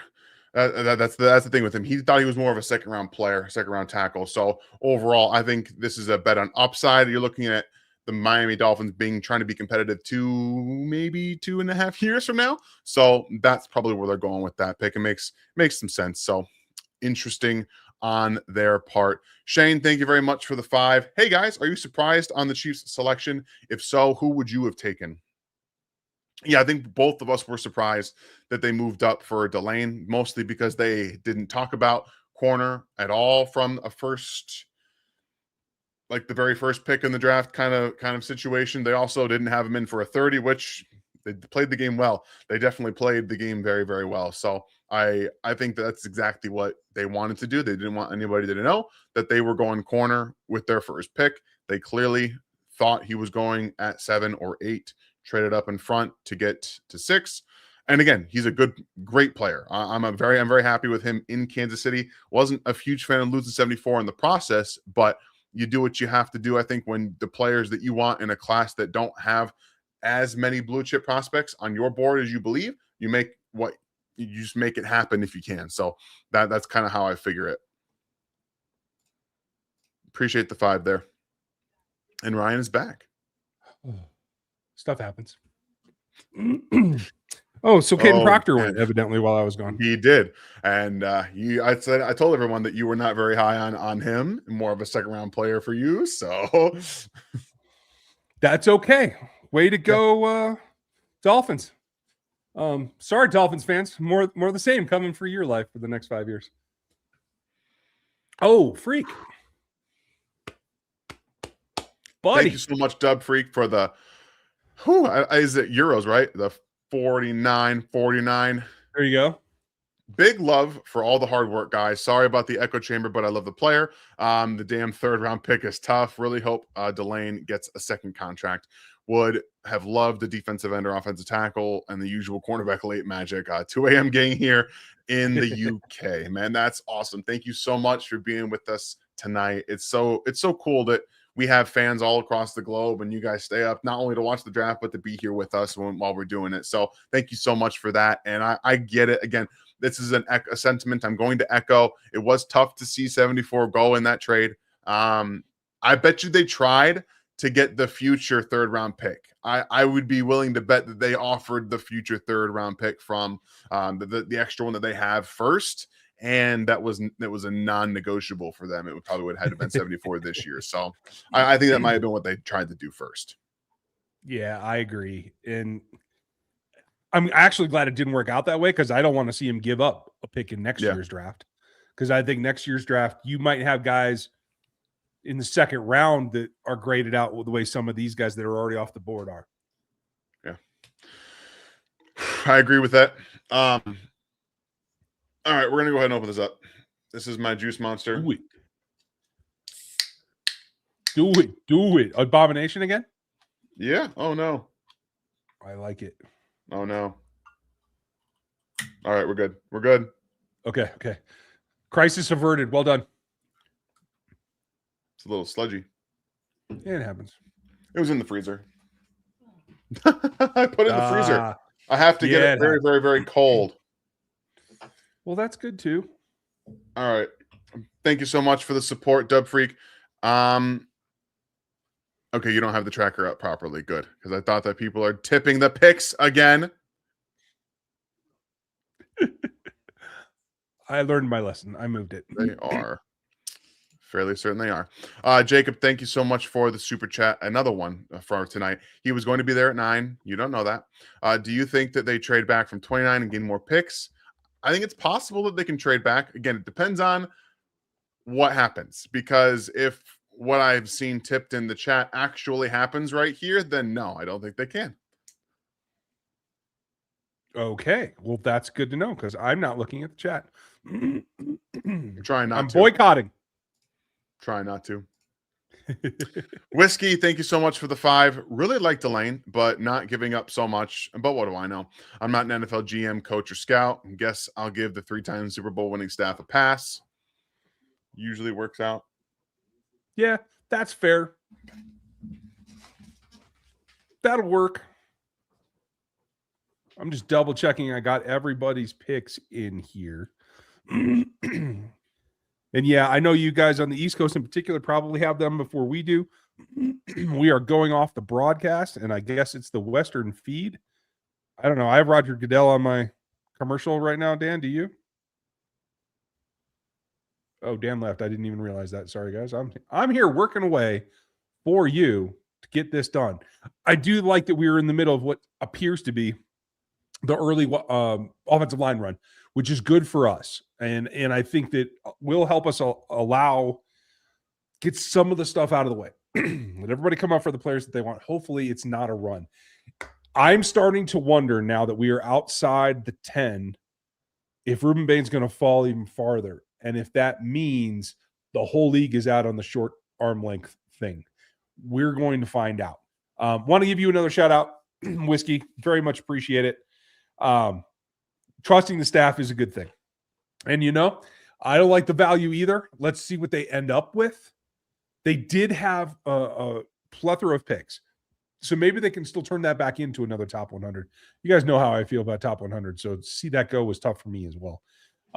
Want to give Freak another shout. Appreciate you, buddy. I hope you guys are having a good time. Hope there's a watch party. I know that there's got to be some up north because I think that's where Brad runs his, if I remember correctly. So hopefully you got some folks to hang out with. Victor, thank you. Appreciate it. Thanks for the help and the support. We'll try to find – there's so many chat messages, though. I don't know if I'll be able to go back and find one. Mark, where pick-wise does Sadiq go? That's a great question. I think it's going to be in the teens somewhere because the Rams just took Ty Simpson. And I think that's a complete overdraft. That is wow. Yeah. I like Ty Simpson. I don't like him this much. But okay. Let me paint the picture for you. This is Matthew Stafford's last season as a quarterback. He's going to start for the Rams this year, and the Rams clearly believe after trading for Trent McDuffie, signing Jalen Watson, that their defense is ready to win for the future as well as right now, and their offense is ready to win right now. So they're going to microwave Ty Simpson 1 year behind Matthew Stafford and believe that after that, he's going to be ready to start and just step right in. I think that's asking a bit much, but the talent's all there in my opinion. Like, it's all there. I agree. I can't argue with that at all. I like the way you put that, though. Microwave him, nuke him. Yeah. Make him hot fast, you hope. You hope that you can ride that train of continuing to let him grow because he doesn't know what he doesn't know. And that's part of it, right? It's 15 starts. It's never worked out. It's almost as dead on as the arm length is for edge rushers. Yet Les Snead gives 0 Fs at all about this. Yeah. So I can't say that I'm surprised that it's Les that does it. So Rodney, thank you. I'm fine with this, but all I have to say is they better pay him in 5 years if he turns out to be that all-pro corner. Also nice to have a number 1 CB. True. That is definitely true. And that's really where it comes into the longevity of the program and everything that they have to balance is they have to make sure that they give themselves the room to do that because that's how you make this pay off. That's how you make it pay off that you didn't have 74. That's important to me. And I think it's going to be to the future of this franchise as well. Thank you, Rodney. Appreciate you. And I just want to go back to Minotaur because I appreciate you too, pal. For those of you that are getting all these free memberships, give him a head toss if you would. Did you hear something else? Okay. I'm trying to see what you're reacting to. Okay. Just having a beer slushy. Oh, nice. Red Wing, thank you. If this keeps up, is it possible to get Bain at 29? That could be exactly what they're thinking. That's what I was just theorizing. If the whole league is out on him as a first-round pick, maybe he's there later. Who knows? I personally feel that they don't see him as the impact player that a lot of people do, including you, me, Maddie, and Kent. When we did our draft summit with the KCSN guys who are live now as well, and I know some of you got them on, say hi to the boys for me. We all felt like Bain was going to be the fit here. And if the whole league's out on him, maybe it is, and it's just not at 9. So my question to you guys, put it in the chat. Yeah. If they come back and Bain's there and they get him at 29, are you happy? Is all forgiven with this trade thing? I want to know your opinions. This is a really good theorizing moment for you guys because if the idea was Bain at 9 no matter what or in a trade up, because we were talking a week ago, trade up to 6 to get Ruben Bain. That was what it was. That was exactly what it is. But if you can get Ruben Bain at 29 and Mansoor Delane at 6 with the trade up, I think we're probably fine. I like it. Looks like okay. So it looks like most people are good with that. So in the end, if it works out, and I love it, Shepard. Yep, all is forgiven. Okay, so he's not irredeemable in the eyes of Chiefs Kingdom. He's just got to pull his shit off. Even Thundarius is going to do it. Aren't you in a car somewhere, bro? Be careful if you are. Oh, man. It's hard to think. You're absolutely right, Matthew. It is hard to think that Bane would be there. That would be a long shot. But I will say this. The way that he plays and the way that he's productive, if you don't have a problem with the arm length, he's gone by now. So I think the league is hedging their bets against a stat that has proven to be accurate over the years. And maybe they'll come back in and maybe the Chiefs will be the one to be like, oh, we're not going to wait till the second. We'll just take him at 29. Maybe they'll be the one to buck the trend. And if that's the case, that takes the pressure off. That's different. It's a whole different thing. But I still think he's going to have to produce. Yeah. Personally, I'm still going to be okay if it ends up being TJ Parker. Like if it's I TJ am too. Parker, I love TJ. I'm going to be pretty Ravens happy pick with is it. in. And there it is at the bottom. I'll put it up top now. So Ioane goes and is now a Baltimore Raven. I know we're all freaking shocked, right? Yeah, right. This was like the easiest pick to, he's just going to fall there and they're going to do with it what they always do. Like they just keep doing it. Pick the nastiest, angriest offensive lineman. Somehow they will fall to the Ravens to be selected for absolutely no extra investment. It's beautiful. If I was a Raven fan, I would be excited. He is also one of my actual first round picks, so that's a good selection on their part. They get him at 14. I had him at roughly 17. So yet again, very good pick. Clinton said, we weren't taking 9 picks and I worry about merit. Okay, that's fair. And that's a fair point. If you can trade up, down, or otherwise to give.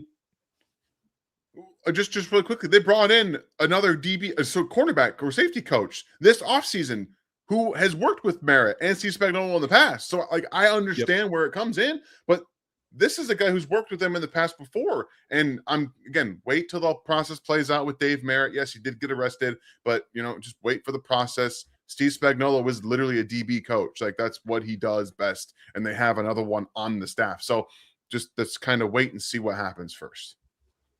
I agree. And you got a good point there, Clinton. If they make up, maybe they have deals worked out where they can move up from the 5th back into the 3rd or something. Maybe Brett Veach has it all sorted out. I don't know. But you're right. 9 picks was kind of a stretch. So using them to move up, I don't have a problem with. 74, I had a problem with. I would have had that off the table. But I would not have. I would have offered like 109 and a couple of fifths, whatever, because you're right. The total volume is probably not going to be there. So that's a good way to look at it. Be green, excuse me, you guys. I am sick, and I am going to lose my voice sometime this weekend, so we're going to try to make it work. But can you explain the differences between the techs, Daniel? You mean like the defensive line techs?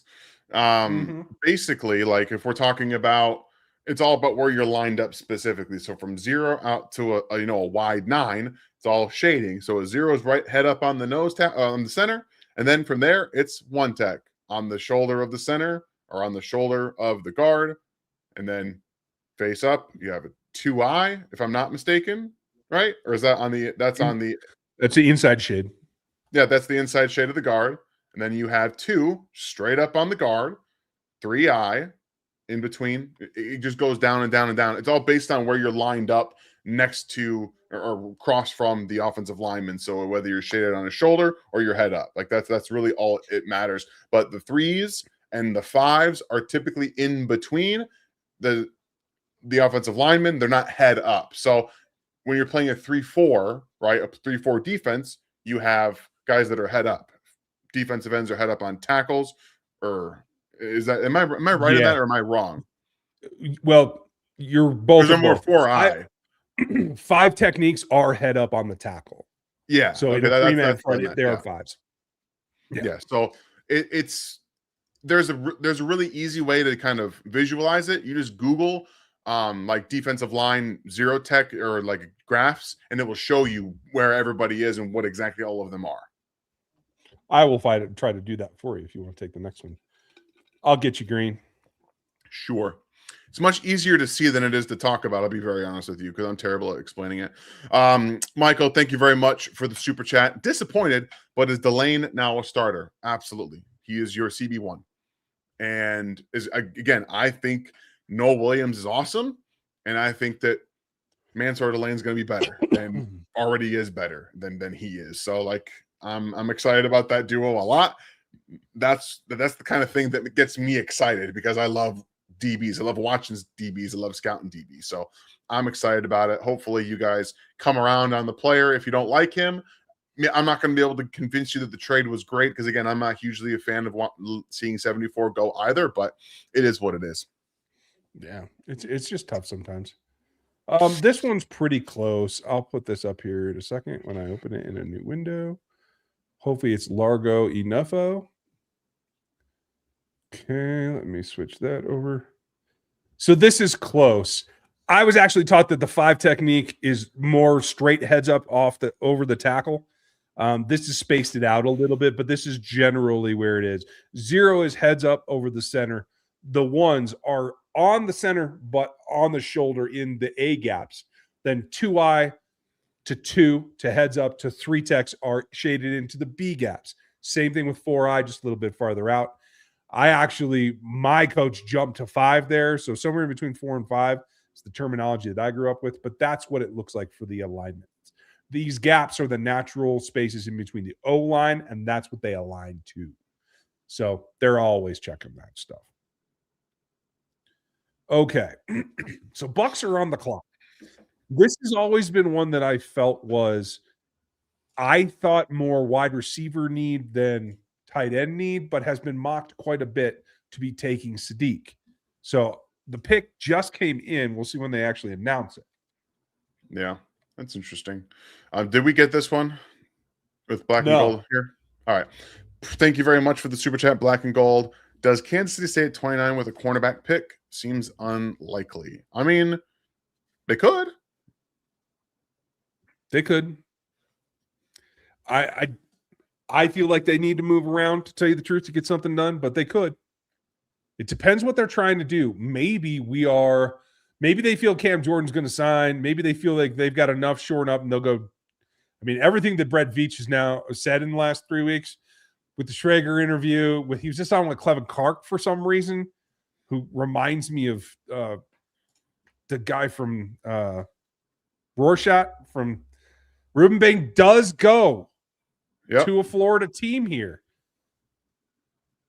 Huh. Okay. I didn't see that coming. Was not a need that I was projecting there. Oh, they definitely needed defensive end. They only had one. Though, but that's not their top need, is it? It was edge and linebacker. It wasn't wide receiver. Okay. They've drafted a wide receiver in the first round like the last 3 years. Okay. I mean, not the first round, but they drafted one last year. They've got enough. They've got McMillan, they've got Godwin. That they have wide receivers. So that's Ruben Bain now. The slide was going to fall. I didn't expect him to fall this far, but it makes a lot of sense because again, this was for me a need, and it makes sense alongside the edge rushers they have. They have the speed, quick guys, and Ruben Bain now is going to be the power player in Tampa Bay. True, that does make sense. I just feel like I don't like their selections. I don't think they've gotten it out of their wide receivers. I thought they could get really good talent here.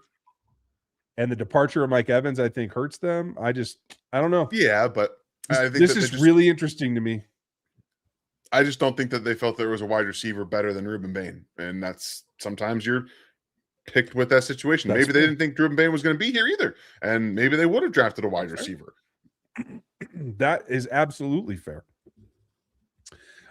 Yes, black and gold. It does seem unlikely to us as well. Dan, we got a ton. We're going to speed up a little bit. Yeah, we're what does it take for us to get into the 20s? Well, I would have told you to get into the 20s. It took 74, but that's over and done with. So now it's going to take multiple picks, and I don't even know if you can get it done. It would take 109 and it might take one of the other, like 196 or 169, whatever it is. If they do it, my guess is it's for edge. It could be for wide receiver.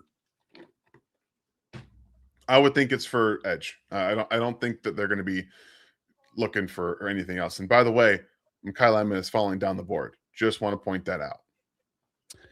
Yeah, I have him at the bottom of the round. We'll see if that works out to be true. Again, Thank you, Kyle. Casey is the number 2 receiver in this class. Like, I do feel like there was a lot of talk about Mekhi Lemon, but the NFL might think he's a little bit more slot than just being able to do everything. I agree. Mr. Uber, thanks, buddy. KCSN Draft Show was real bitter about this trade. Oh, I'm sure. To me, getting that we traded McDuffie to get a good CB and having to save $100 million, I'm not angry. Hey, that's a good way to look at it too. You saved yourself future cost there. That's a very good point at a position that is growing and growing and growing in terms of its salary allocation. So that's a very good point. And you know what? Given the conversation we had with the KCSN guys, I am not surprised that they were pretty damn salty about it.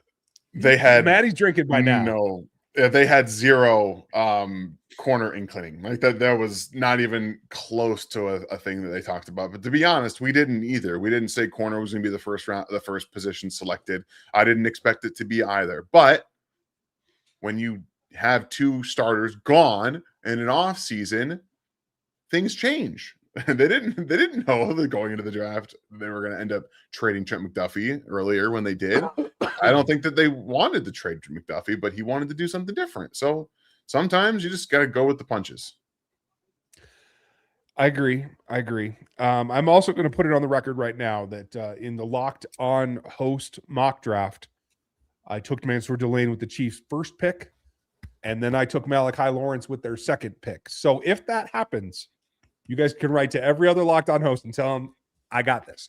Yeah, I will. We'll tweet it out.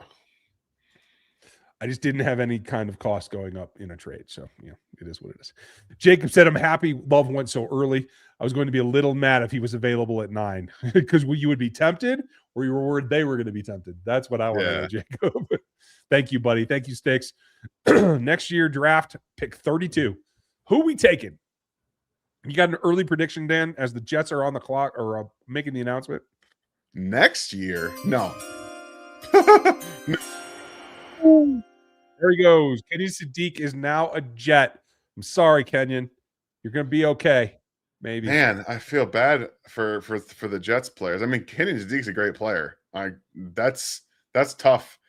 It's a completely different environment than he's ever been in. So hopefully he's able to get his feet down and be grounded.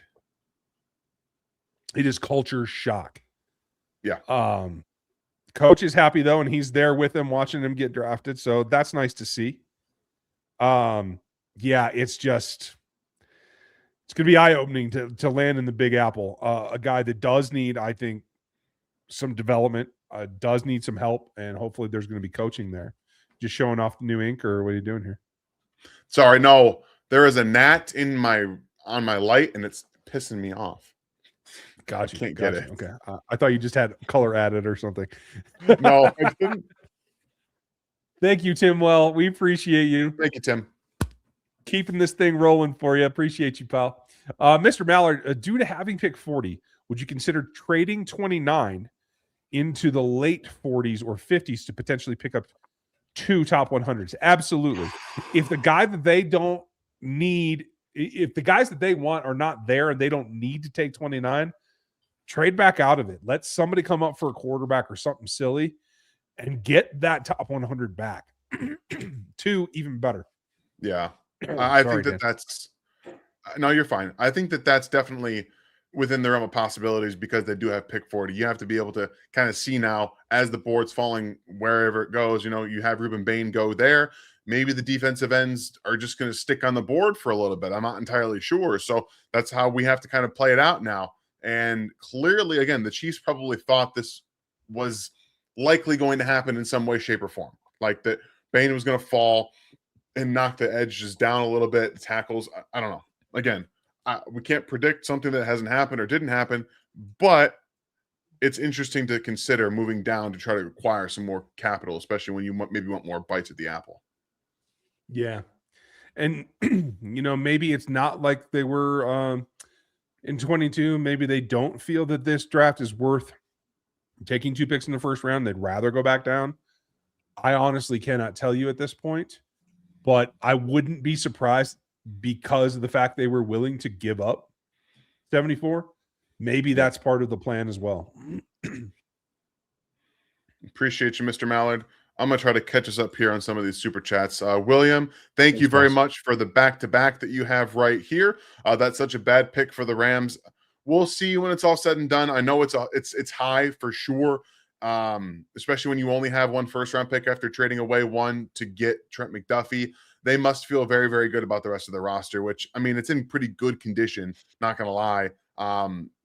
And again, I think there's a lot of talent there with Ty Simpson. I'm just concerned about the level of starts. He doesn't have to start right away, obviously, but microwaving a player isn't always the best way to go about it. So we'll see how it turns out. Thank you very much for the super chat. Thank you from Dylan. Need a Delane jersey now? Absolutely. Have to keep the set going. I can hang it by my Peters, Snead, and McDuffie ones. That's awesome that you have so many DB jerseys. Like I've got a Tyrann Mathieu one from the Super Bowl in 2019. And I'm very partial to that jersey. But Mansoor Delane, I need to get a Trent McDuffie one, even though he's gone now, like just to have it. But I might have to think about getting a Mansoor Delane one too. Hey, maybe you have to. Sometimes that's just the way that it goes, right? I'm going to pull up the board here real quick.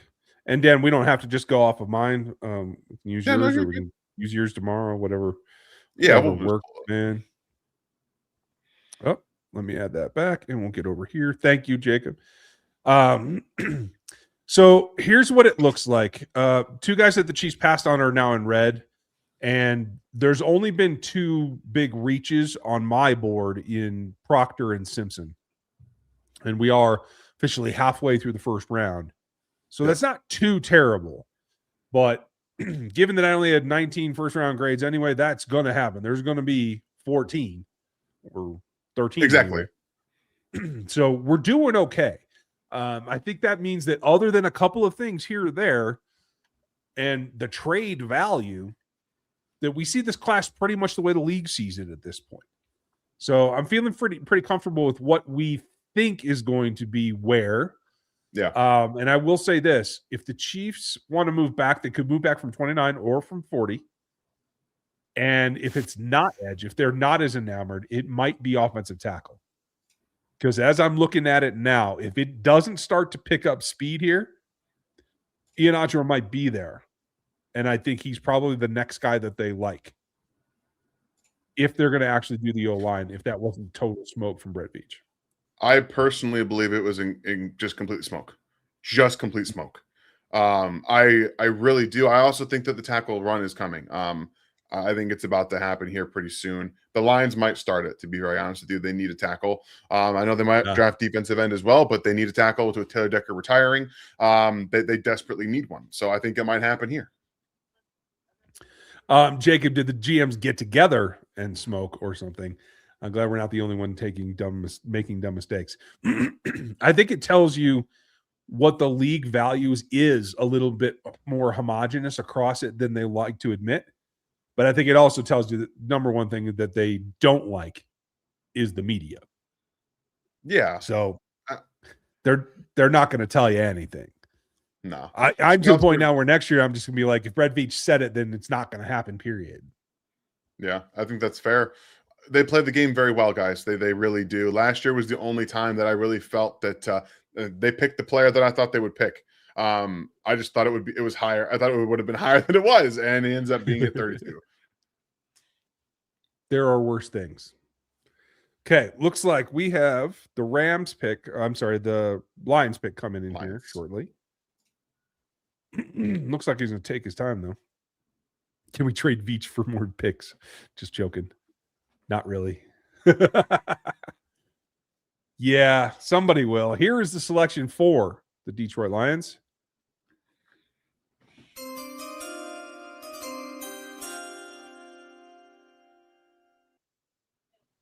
Blake Miller goes ahead of Monroe Freeling, Caleb Lomu, Maxi, and Ichor. Here we are, guys. We're telling you what's going to happen. Like, we're saying it. We are saying what's going to happen. Makes a ton of sense. Blake Miller is the plug-and-play guy at right tackle. They are going to flip their right tackle. The name's escaping me for whatever reason. Penny Sewell. Penny Sewell to left tackle, and Blake Miller will be plug-and-play right tackle from day one for their offensive line. I think they will come to regret that. I don't think he is this caliber of player. I don't think he's necessarily a high upside player at all. I think this is what he is. He's a floor. Yeah, exactly. He's going nowhere. The Lions believe that they can only win now or next year, and after that, it's a total rebuild. So they have to take Blake Miller here to give their window an opportunity to actually happen.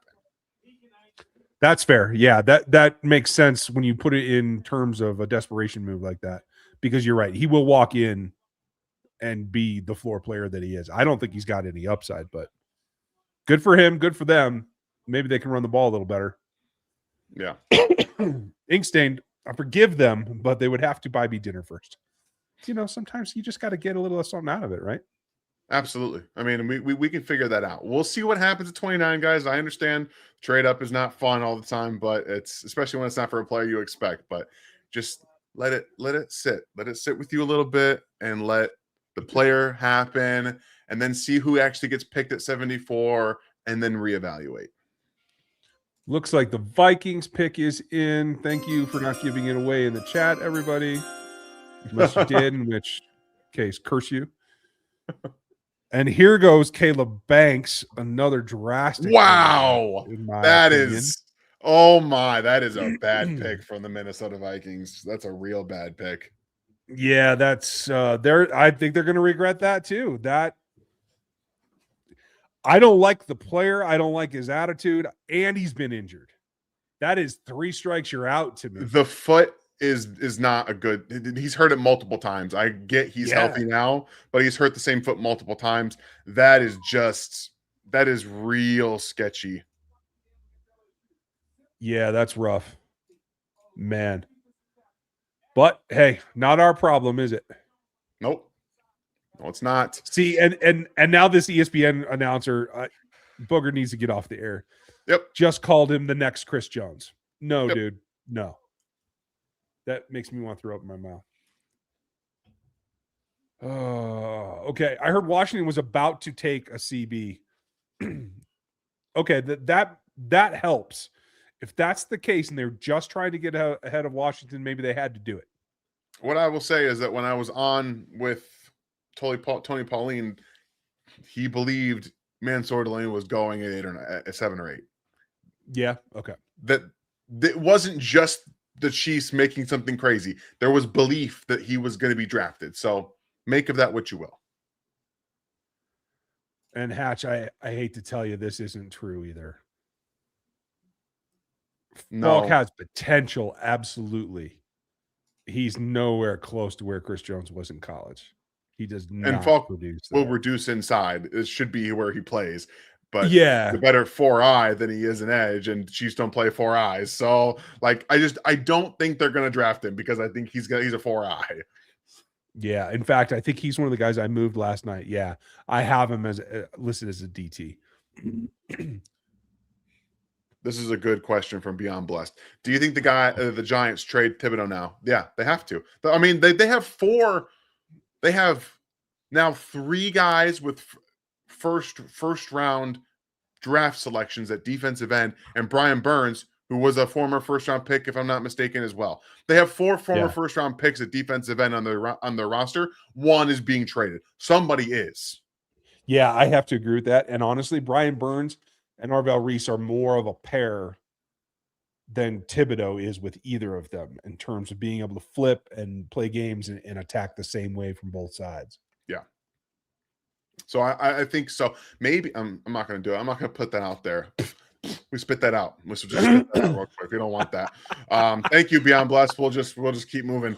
William, thank you very much for the $4.99. Thank you so much for the common sense takes. You know, we're trying, guys. I know not everyone's going to agree with our opinions, but we do try to keep a level head. I've learned my lesson from the George Karlaftis draft, guys. I've learned my lesson. And I've been watching you guys since 2001. So thank you very, very much for being here, man. We appreciate that so very much. That's super cool. The Eagles are on the clock. They have traded up with the Dallas Cowboys. They gave up 23, 114, Gotcha. and 137. Not much value at all to go up. It is just 3 spots, but. So, are they drafting a wide receiver here? I have to think so. Is it Lemon? Should it be Lemon? I don't think so. I think it's going to be. I don't think they can You trade do? up for anybody. I think it might Casey, be Concepcion or Cooper instead. Cooper would make more sense than Casey, given that Devontae Smith is there.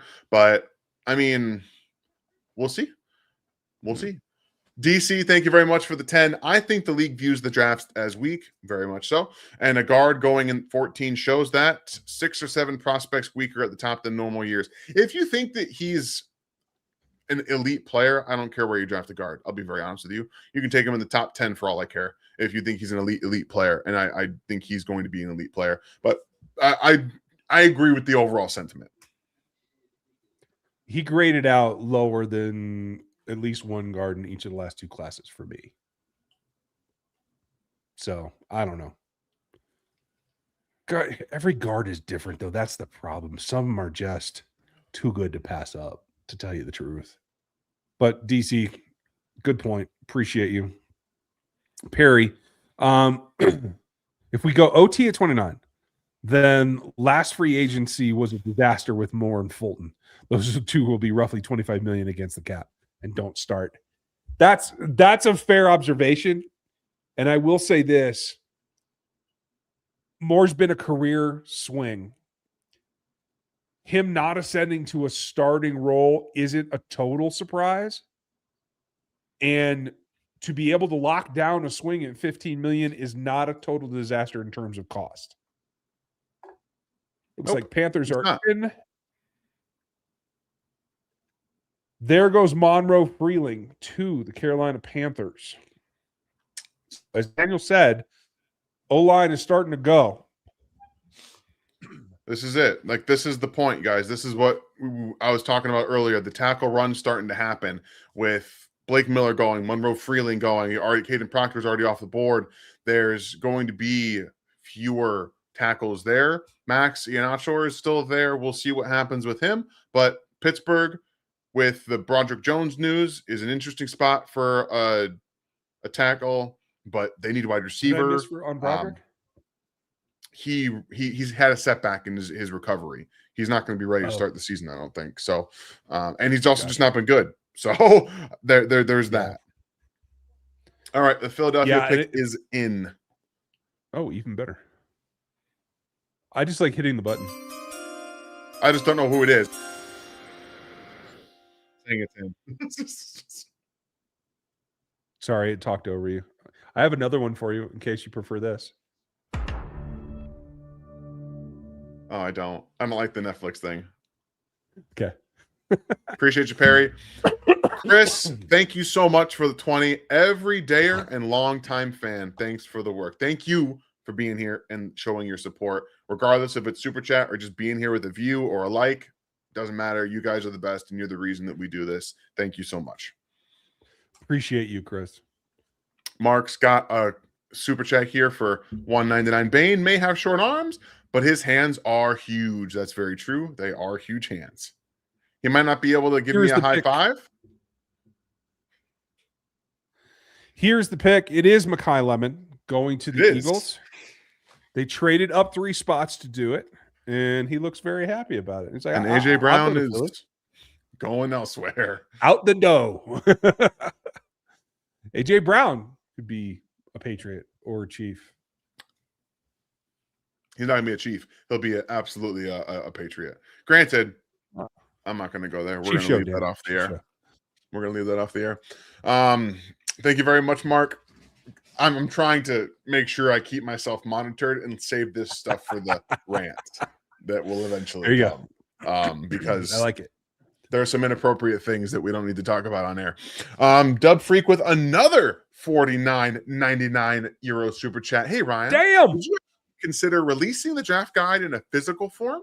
Would love to purchase one, but me and the computers don't get along. Also, is there anywhere I could potentially send some beers from here in the UK? Be it or lagers or ales. Shite. You had me at beer. I love both. Um, Dub, email me at rgrpodcast@gmail, and we will figure something out. And I'll have one printed for you next time. I'm very interested in difficult. This beer situation here. Oh, I'm sure you are. The P.O. box is in Colorado, though. You may have to come for a visit. Oh, we're gonna happen. That's happening anyway. So I would appreciate that. And the physical form thing is really interesting. I've had more people this year say that they were actually printing the guide more than any other year in like 3 or 4. And I found that really interesting too. So yeah, I mean, I can maybe figure out a way to put it into a Google format or an Amazon format so that it's printable. And we can get a hard copy of it, and I will figure that out for you. Thank you. And for all of your support forever. Please do email me at that address, and I'd love to talk beer. No, this is not happening. I wanted them to draft Ruben Dane. We've never said that I didn't want them to happen. So just make sure you clear that. Not at all, Callie. Nope. I'm trying to explain why the Chiefs apparently didn't or haven't yet, more likely.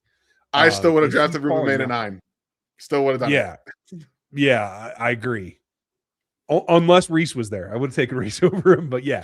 That's a fair point. Definitely not saying that. I'm just trying to make heads or tails of what they saw that made Delane a much better player than Bain. This is pure projection because on the field in college, they were both, I mean, even at best, and it's hard to say that Bain was not the better player in college. Yeah. So that's what we're trying to make heads or tails of. Brad, thank you very much for the $9.99. Appreciate you guys. We appreciate you. Best coverage, evaluations, entertainment, etc. Thank you. That's very, very kind. I found for NFL draft and Chiefs coverage. Thank you. You are my fandom sports psychiatrist. That is a great way to put it, honestly, because we all need a little bit of that. Even I need a little bit of that. So thank you so much for the super chat. We are very, very grateful to have you around. Absolutely. That's awesome. I've never been called a psychologist before. Psycho, yes, but not. That's a whole different. Everyone in the Clay County area in Kansas City, Missouri, and the Missouri area where it's storming, be safe, please. If a tornado gets out there, seek shelter. We don't want anybody out there. That's what's right here from Beard. Nasty storms heading into Kansas City. Be safe, everybody. Please. We don't need anybody in getting through some of that, as we've all kind of experienced in the Midwest. It's not fun. No, it is not. Be safe. And I want to go back for a second because the question on Bain about hand size. Yeah. 9 1/8. It is not big at all. Oh, I thought it was bigger than that. No, I thought it was too. That's why I wanted to go look it up. Bailey, 10 1/4. That is 90th percentile plus. Okay. That's my bad then. I was misinformed. I just wanted to put it out there so we were on the same page. Yeah, absolutely. 62. Thank you very much for the 2. Conception still an option at 29. We will see here. If it's not the pick for the Steelers, then I think it's going to be an option for sure. But right now, I think the Chiefs are playing the waiting game. They're going to see what happens on with the rest of the picks. And to their credit, I think that's probably where what should happen right now. Yeah, I think probably so. We're not seeing that next run. Although I will say this, the next edge off the board could be TJ Parker. Should be, according to my board. Yeah, me too. Like, again, I had TJ as a back end of the first round guy. Malachi Lawrence, top of the second. Mesidor in the second. So yeah, I think that's how it should go as well. Appreciate the super chat. We've got is this sorry. Is this what? Oh, my you Lord. got a pick. We got a $49.99 from Teddy. Thank you so much. Glad we're getting caught up, and I'm sorry we were a little bit behind earlier. We're going to try and be better about that. Just joined, so my bad if I missed you guys talk about this, but why not draft a wide receiver at 6? They're fine with the offense being bad for the 4th straight year. Why take corner high when they've shown that they can find them in later rounds? I'll let you Those go are first. all good questions. Those are all good questions. And it comes down to grade. They clearly didn't feel that the edges or the wide receivers had high enough grades to warrant their pick. And I think they felt even more threatened that one of the fewer players that they did have, Delane, was going to get taken ahead of them. So it's not so much that they felt he was worth the 6th pick, it's that they knew he wasn't going to get to the 9th pick. So that's why they traded for him. Now, I disagree. I think Jordan Tyson was right about even with Delane, to tell you the truth. I could have seen them doing that. Maybe they didn't. Maybe they know something about the injury we don't. But that's clearly your questions are valid and exactly what I would ask too. Like, we knew they couldn't afford to spend a lot of picks on offense in this draft. So why not spend the most important ones up there? That's a perfectly legitimate question. And we won't know, I think, until we hear from Brett Veach, which should be tonight, I believe, and see what they do next. Yeah. I think that's the big thing. To answer your question, it's pretty simple. Mansoor Delane was one of the highest graded players on the board. Like, just it clearly was. Like, that's the thing. And yes, you can find players down the board at corner that can work. But why do you always want to have to make them get the best out of players instead of giving them a really great player and saying, here, you can just tell him what to do and he's going to do it from day one? Like, there's this disconnect a little bit with, yeah, you don't always want to just have to keep going into day 3 saying, hey, we're going to try and find another Jalen Watson. We're going to try and find another these guys. Jalen Watson's a fine player. He's not nearly as talented as Mansoor Delane. And I want you to go ahead and put we'll go back to this real quickly. The Steelers pick did come in. You're muted still, by the way.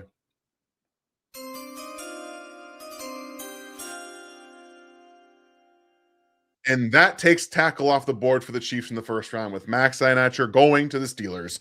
As I expected, when the wide receiver came off the board, they go tackle because Broderick Jones is not the answer. So the Chiefs will not be drafting a tackle at 29.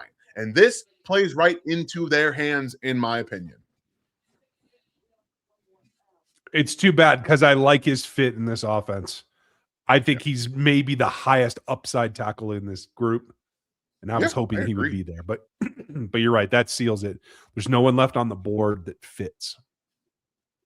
Yeah. All right. Well, thank you very much, Teddy. I understand the wide receiver stuff, but I had the wide receivers graded as middle 1st round guys. I wouldn't take any of them until outside of Jordan Tyson, myself, in the 15 area. So, and even Tyson, because of the injuries, I did have him just outside the top 10, just outside. Yeah, okay. And I'm a Jordan Tyson apologist. So, like, I get it. But thank you very much for the super chat. We are getting closer and closer here to the Chiefs picking. And Brosifus has a $10 super chat for us. Didn't have getting outmaneuvered by the Browns on my drafted bingo card. Got the player that they wanted, moving back 3 when we moved up for one that would have been at 9 anyway. Please stop saying that. You don't know that. Roster moves the last 3 years have been rough.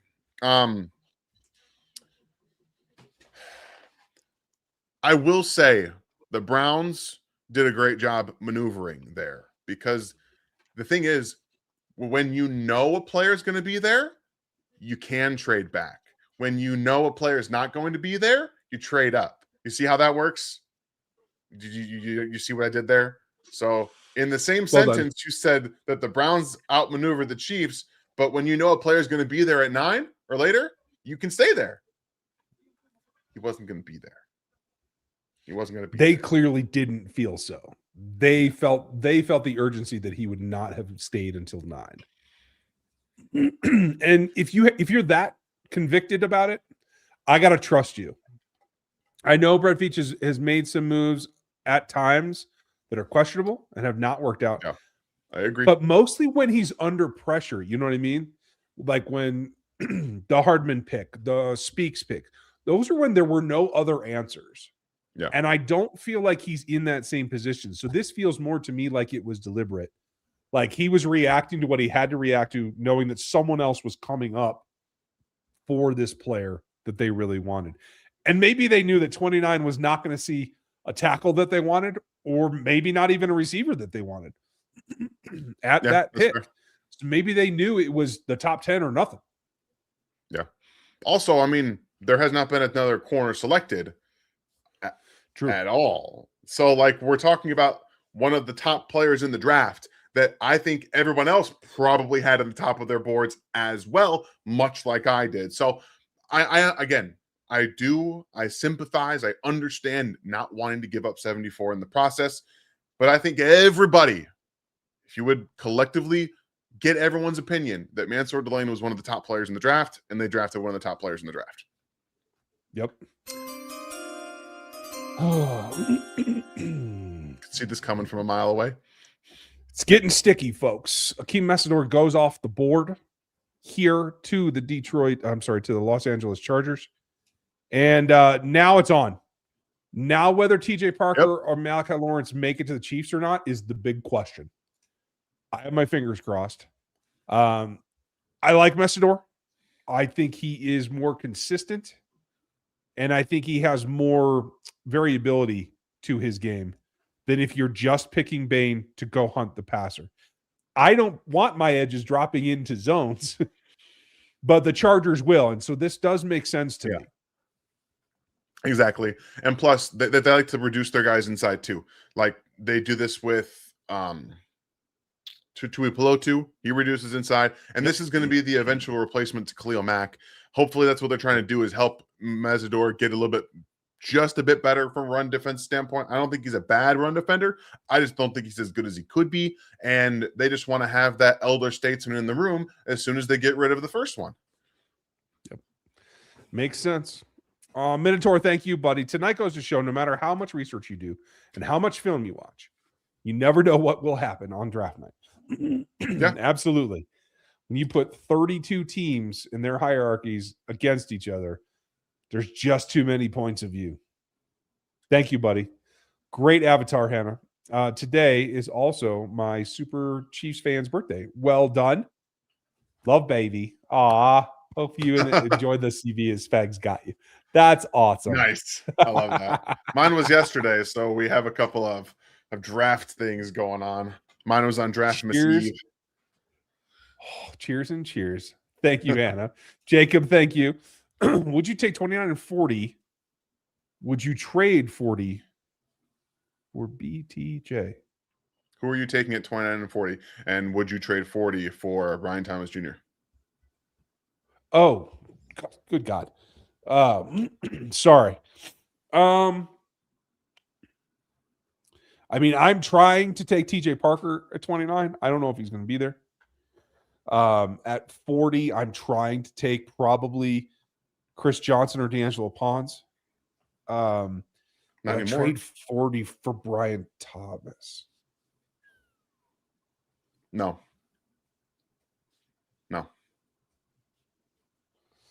Probably not. Probably not. I'm trying to get Parker here at 29. I'm trying my hardest, my damnedest. But if you can't get him, I'm taking Kevin Concepcion, and I'm going to run to the table. If I can't get him, that's what I'm going to do. And then I'm going to come back and probably get Derek Moore at 40. That's what I'm doing. That's how I feel about it. Yeah, I like Derek Moore's game too. And I think Spags will as well. Yeah. Not a bad pair. Brent Crosby, thank you very much. Appreciate you. Almost. Well, it looks like the Browns pick is in as well. All right. We'll get to that in a second. My Ty Breezy, thank you very much for the 1999. I love Delane as a player. I do too. I don't necessarily love trading pick 74 to trade up, but I understand the pick. On the positive side, Delane didn't allow a touchdown or draw a penalty the whole 2025 season. You want to know why? It's because he's a really technically sound player. He doesn't hold very often. I will say at times he does, but that's everyone does. Every corner does. It's Yeah. playing corner. You're going to hold a little bit here and there, and I want them to trade a little bit. But what I loved about it is that he's really good at staying on top of boundary receivers. He's very good at staying on top of them, and we don't see that in Kansas City. They play a lot of trail, or they're just behind because they get stacked vertically. Mansoor did not get stacked very much. He's in that hip pocket where he is right above them, able to make plays on the football in the air, and I think he's an excellent athlete. So like zone man match concepts like Ryan was talking about earlier, he can do all of that. So it's I am 100% with you. Yeah. Yeah. And my guy Pons is the exact opposite. He's going to draw penalties.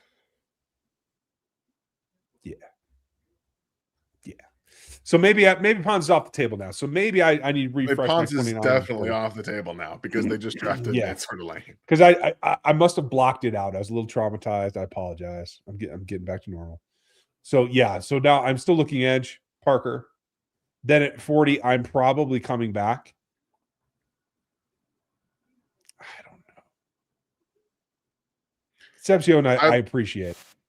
I'd like to revise my statement. If the Chiefs go from picks 6, 29, and 40 and get a haul of players, I don't care about 74. Okay. I like Jeremy Bernard, I have to say. Yeah, I like him. I'd like him more if Rashee Rice wasn't already on the roster right now. I get you. But Rashee Rice is not going to be on the roster next year. I don't think so either, but year ahead.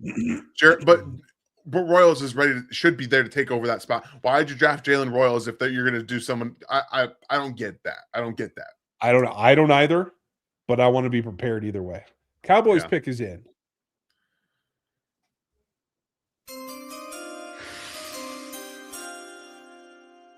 Motherless. Yeah. So, God. Okay, I'm salty now. Ryan's not happy. It's official. He was my fallback. The Dallas Cowboys take me out Lawrence UCF edge at 23. I had him in the locked on mock at 29 because I thought he was good enough to do that. DJ Parker was already gone. The problem with this is I don't care that Malachi went a little bit before TJ. That's not a problem. I do think they were fairly close. But now there are teams that could use it. Both the Bills and the Bears could take edge, and that means TJ Parker could be gone before the Chiefs are able to get on the clock. Remember a few weeks ago I said at the end of the first round there was going to be a defensive end, an edge run. This is the start of it. It's a mini run, but it also puts a lot of pressure now on the Chiefs, which you need a defensive end. This was the concern for us. Why we wanted them to draft Ruben Bain in early, because the corner class is good and you can still get a drop in and start player at 29 or 40, and you might not have been able to get a defensive end down here. So we'll see what happens, but this is what we warned everybody about. And again, I still love Mansoor Delane, but we are in a position now where you might be looking at defensive end at 40 and not 29. I mean, I didn't think I was going to say this tonight. Kudos, Jerry Jones, Caleb Downs, and Malachi Lawrence. Yeah, that's a hell of a haul. And they traded back. Yeah. Well, no, they traded up one and then they traded back. Yeah. Damn. Well done, Cowboys. Now I'm pissed. All right. Cue Ball, thank you for being a member for 53 months while Ryan simmers in his feelings. Given that we now have a cornerback, what position and player would you two love to get at 29? Well, given what we've just witnessed, I would love to get TJ Parker at 29. I don't think it's going to happen. But I also would love to get Kevin Concepcion at 29. I think that he would be exactly what this offense needs if they're going to be drafting a wide receiver. The tackles are gone, so that's not really something you can think about right here. Dylan Thieneman at 29. I could talk myself into that pretty quickly. But the players double are DB. I don't know, man. But I'm in terms of players that I have graded in the first round. Yes, I could also get on board. I know Ryan will say no to this. I could get on board with Peter Woods. Still, I think that the talent is there. Him or Christian Miller, I'm okay with that. But the situation is getting a little bit, a little more dire for the defensive end selection. Yeah, and so if it's not TJ, it may be one of them. I just hope it's not Falk, because even though I have Falk as a defensive tackle, I just don't think he has the juice, and I'm personally not willing to bet on it. We bet on an Omar Norman a lot to try and continue to hit his upside, and they set him back. I don't know that I can count on the same thing not to happen with Celtic Falk. So for me, yeah, I don't like Woods as much. I do have him over Miller. I have him at the top of the second. So it wouldn't be a bad pick. I prefer McDonald as a player, but he is a nose, not a 3. So the fit isn't there. I'm just dying for somebody who makes plays all over the field like DJ Parker, and I'm going to be pissed. It would be such a Chiefs pick to take Zion Young at 29 with all the incidents in his off field stuff and the kind of player that he is. Yeah, you love it. The tape is really, really good, but he is a head case. It would be very much a Chiefs pick.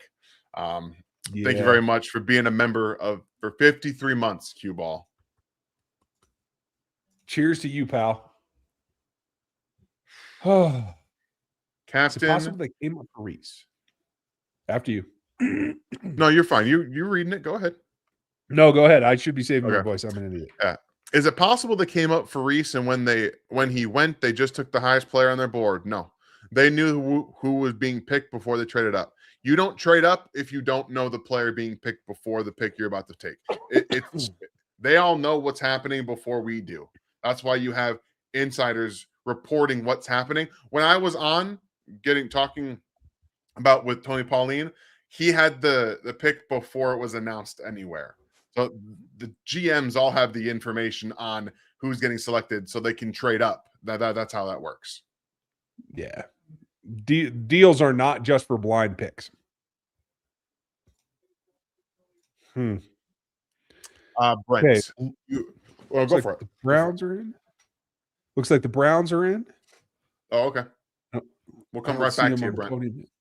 No. Go ahead, because it doesn't look like they're on the podium yet. Oh, okay. I got you. My bad. Thank you very much, Brent, for the super chat. Why take a wide receiver top 10? We won't use young wide receivers. If you draft in the top 10, yes, you will. If you draft in the first round, you will. Rasheed Rice was a second-round pick to trade up for. He was used immediately. Xavier Worthy was drafted in the end of the first round. He was played immediately. We have to stop doing this. They do if they draft them high enough. They don't pick the guys in the third and fourth round to play a bunch because they're third and fourth round picks. But if they draft them in the first round or trade up for them in the second round, they do. Daniel, I'm sorry. Oh, Kevin Concepcion is a Brown. No. Yeah. It's narrowing up. Is Zion going to be the huge reach or just a reach? I mean, I have Zion, I have him at roughly pick 50. They take him at 40, no problem. Take him at 29, yeah, it's a reach, but he's right below the top 6. He is the next guy on the board from what I thought was reasonable at 29 and 40. So if they're going fast, I have no problem with that. But to Dan's point, off the field is something to think about. And I think given everything they're dealing with Rice, I don't know that this was anything to do with Bain. I don't think that it was, but we will know when they get to 29 whether they're really serious about getting an edge or not. Because if TJ is gone, they might have to go get Zion because he is the next best on the board. And the last one by a good bit that is like somebody you feel can play as a rookie. I think Yakus can. Yes. Absolutely right. I'm just sorry. Keep going. I know you're fine. We can have the conversation. You can keep going. I'm just going to laugh at things like this. But yeah, it's true. Sorry, but the last I was pissed at that. Oh, it's going to happen. Teams are going to draft players that we like a lot. It's just in the nature of the beast, guys. That's what happens here. Unfortunately, the only way Mark, I'd be happy is if we had picks 1 through 7. Yeah, or picks like 20 through 28. Yeah. Mark, if we draft Concepcion, sorry, does he go by Casey again? He would have. Not anymore. It would have been pretty. Not anymore. R.I.P. for what could have been, Mark. I apologize. Yeah. Sorry, man. That poor guy's got to live in Cleveland. Yeah. I'd love to see Stowers or Roush at 40 now. Ooh, boy, you think the Chiefs need a tight end that badly when they need defensive end, wide receiver? I would say safety, defensive tackle, probably more than a tight end. I mean, I love Roush. I don't love Stowers, but I like him. I bet you Patrick wouldn't be too upset. You want to know where I would have loved them? 74. Yeah, there's an idea. Damn it, Brett. Wow. I don't think you can. I don't think you can take him at 40 though. Unfortunately, my bad. You're all right. Perry's just trying to make me depressed because he's absolutely right. Yeah, I think he's. We did this with George Karlaftis. We did this with George Karlaftis where we all talked ourselves out of it because it was just so obvious, and then they did it. It's starting to feel the same way. It is starting to feel the same way. God. No one will be happier than Kent Swanson, so kudos to the KCSN dudes. I just don't get it. But again, if the Chiefs go Kevin Falk, it's because he can do a little bit of everything, and they hope that he can learn to rush on the outside. It is a very similar pick to Ashton Gelati that is evenly productive inside versus out. The only thing I will say is that Falk at 29 is a much better pick than Ashton Gelati because he is 20 years old, and there's legitimately real upside there. Like with his ability, we just haven't seen guys at defensive end develop in Kansas City. So that's the concern. There is an untapped potential there. And again, I'm not going to be super mad about it at 29, but it's something I can't see the Chiefs defensive staff doing, like being able to get out of him. That's my problem. I don't have a problem taking upside guys at defensive end, but they have been unable to develop them. Yeah. That is troublesome. It's a fair point. But Perry, thank you for pointing it out. Now I won't be so shocked. Thanks, bud. Yeah. JB loves the Delane pick. Without him, Fulton hits IR in week 4. Sorry. That's all right. I think that's what I said too, is like, you don't know if Fulton's going to be able to play even until week 4. Elam and Noel Williams. I mean, Elam's a question mark in my mind. I don't know that you can count on anything from that. So yeah, it's good to have 4 that you feel you can start any given week as long as they're healthy. That is a good thing. Yeah. Would have been a bottom 3 defensive back room. The thing for me about this is that who's playing nickel? Right. That's my thought. Like if it's CRW, I'll be happy. Don't get me wrong. I think he can play nickel, but Chris Fulton ain't playing nickel. Noel Williams ain't playing nickel. I mean, you're going to trade up for Delane to put him in the nickel in those 3 cornerback sets? No. Who is it? Might be Malik. Might be D'Angelo Pons.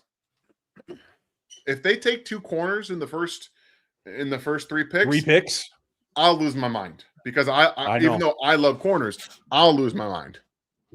I love defense, and I would still be angry. So I'm 100% with you. Dang. JB, thank you for pointing that out. That was good. And the support. Thank you, Spanish. Do you think that they go Colton Hood and overreact to losing Watson to McDuffie? I don't think so, because I don't think Hood's that great. Hood's is a question mark. He's Yeah. moved schools 3 times, and he's played really just man coverage. He's not versed enough in zone to be able to play all the time. And yeah, he's a good athlete, but the Chiefs have no Williams. Like he's there. Bears He's already pick is there. in. Bears take.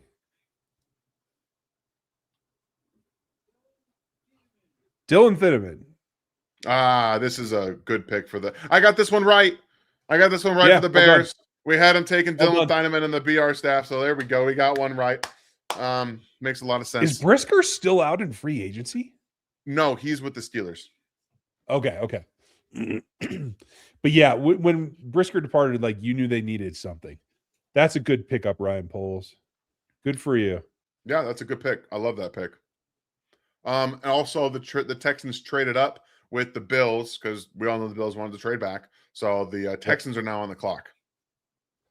Great. Why would they draft another corner at 29, little caddy? Why are you doing this to me? Trying to make no Williams not a thing. You're killing me, man. You're killing me, Petey. You're making me laugh, and I appreciate it. I appreciate you, Caleb. Thank you very much for the $1.99. Thank you for being here. All of you, 1,700 reviews. We get closer and closer to the Chiefs pick. Thank you. Make sure you hit that like button. It takes 2 seconds. It really helps us out, guys. Please hit that like button. B Green, thank you for the super chat. F it. Let's get crazy and draft a kicker at 29. No. I won't even entertain it. Way, they don't even have a kicker anymore. I'm done. I'm ready to get rid of him. You get one guy to kick a ball. He has to punt and kick field goals. Screw it. I'm with you. I'm 100% with you.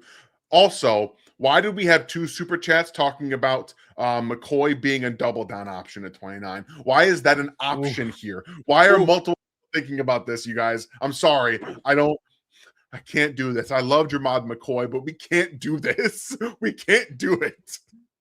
He is a spagsy dude, though. Yes, he is a spagsy dude. He moves different, too, by the way. He moves different. Oh, Derek, thank you so much for the 5. Hicks play nickel? No.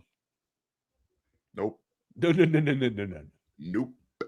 He needs to stay at safety. That's just not his Where'd game. Chancho go? I lost Chancho's comment. I got to put that up. Yeah, go ahead. Go find it. I apologize. I will get my act together. I will have some enthusiasm. Thank you, Chancho. Everything is roses. Let's get after it. The draft giving teams only 8 minutes for picks has actually helped us out. We've been here for 2.5 hours, and we are at pick 26. So, like that, I'm feeling pretty good about this. Yeah, it's going pretty quickly. I'm enjoying it. I know they're pissed. I'm not enjoying what I'm seeing, but it is what it is. It's definitely not what I expected, but I'm intrigued. I'll say that for sure. Chiefs 82-88. Kader Kohu, if healthy in the slot, absolutely. Absolutely. And that's hopefully that, again, it's a 1-year deal. So maybe they're just going to forego drafting a nickel at all because they think that he can do that. And Spags always knows that Chamari Connor can go out there and miss coverages. So that's always an option too.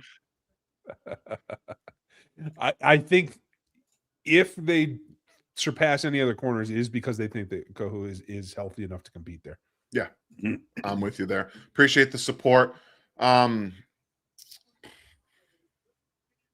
In Squibby, sorry if I pronounced that. In Sync Newbie? No. Oh, sorry, maybe. I wanted to go there. You might be right. No, you're wrong. The N doesn't come after that. Yeah, I switched it. Would they go safety with the Toledo kid, then Stowers at 40 and flip him to a wide receiver / tight end with his quarterback background like Travis Kelce? I don't think they're taking a tight end at 40. If they go with safety at 29, they have to draft a defensive end. They don't have a choice. They can't go safety after corner, in my opinion. I just don't think it's possible. I would be hard pressed to see that too. It's tough. Texans pick is in. Now it looks like there's another trade. Okay.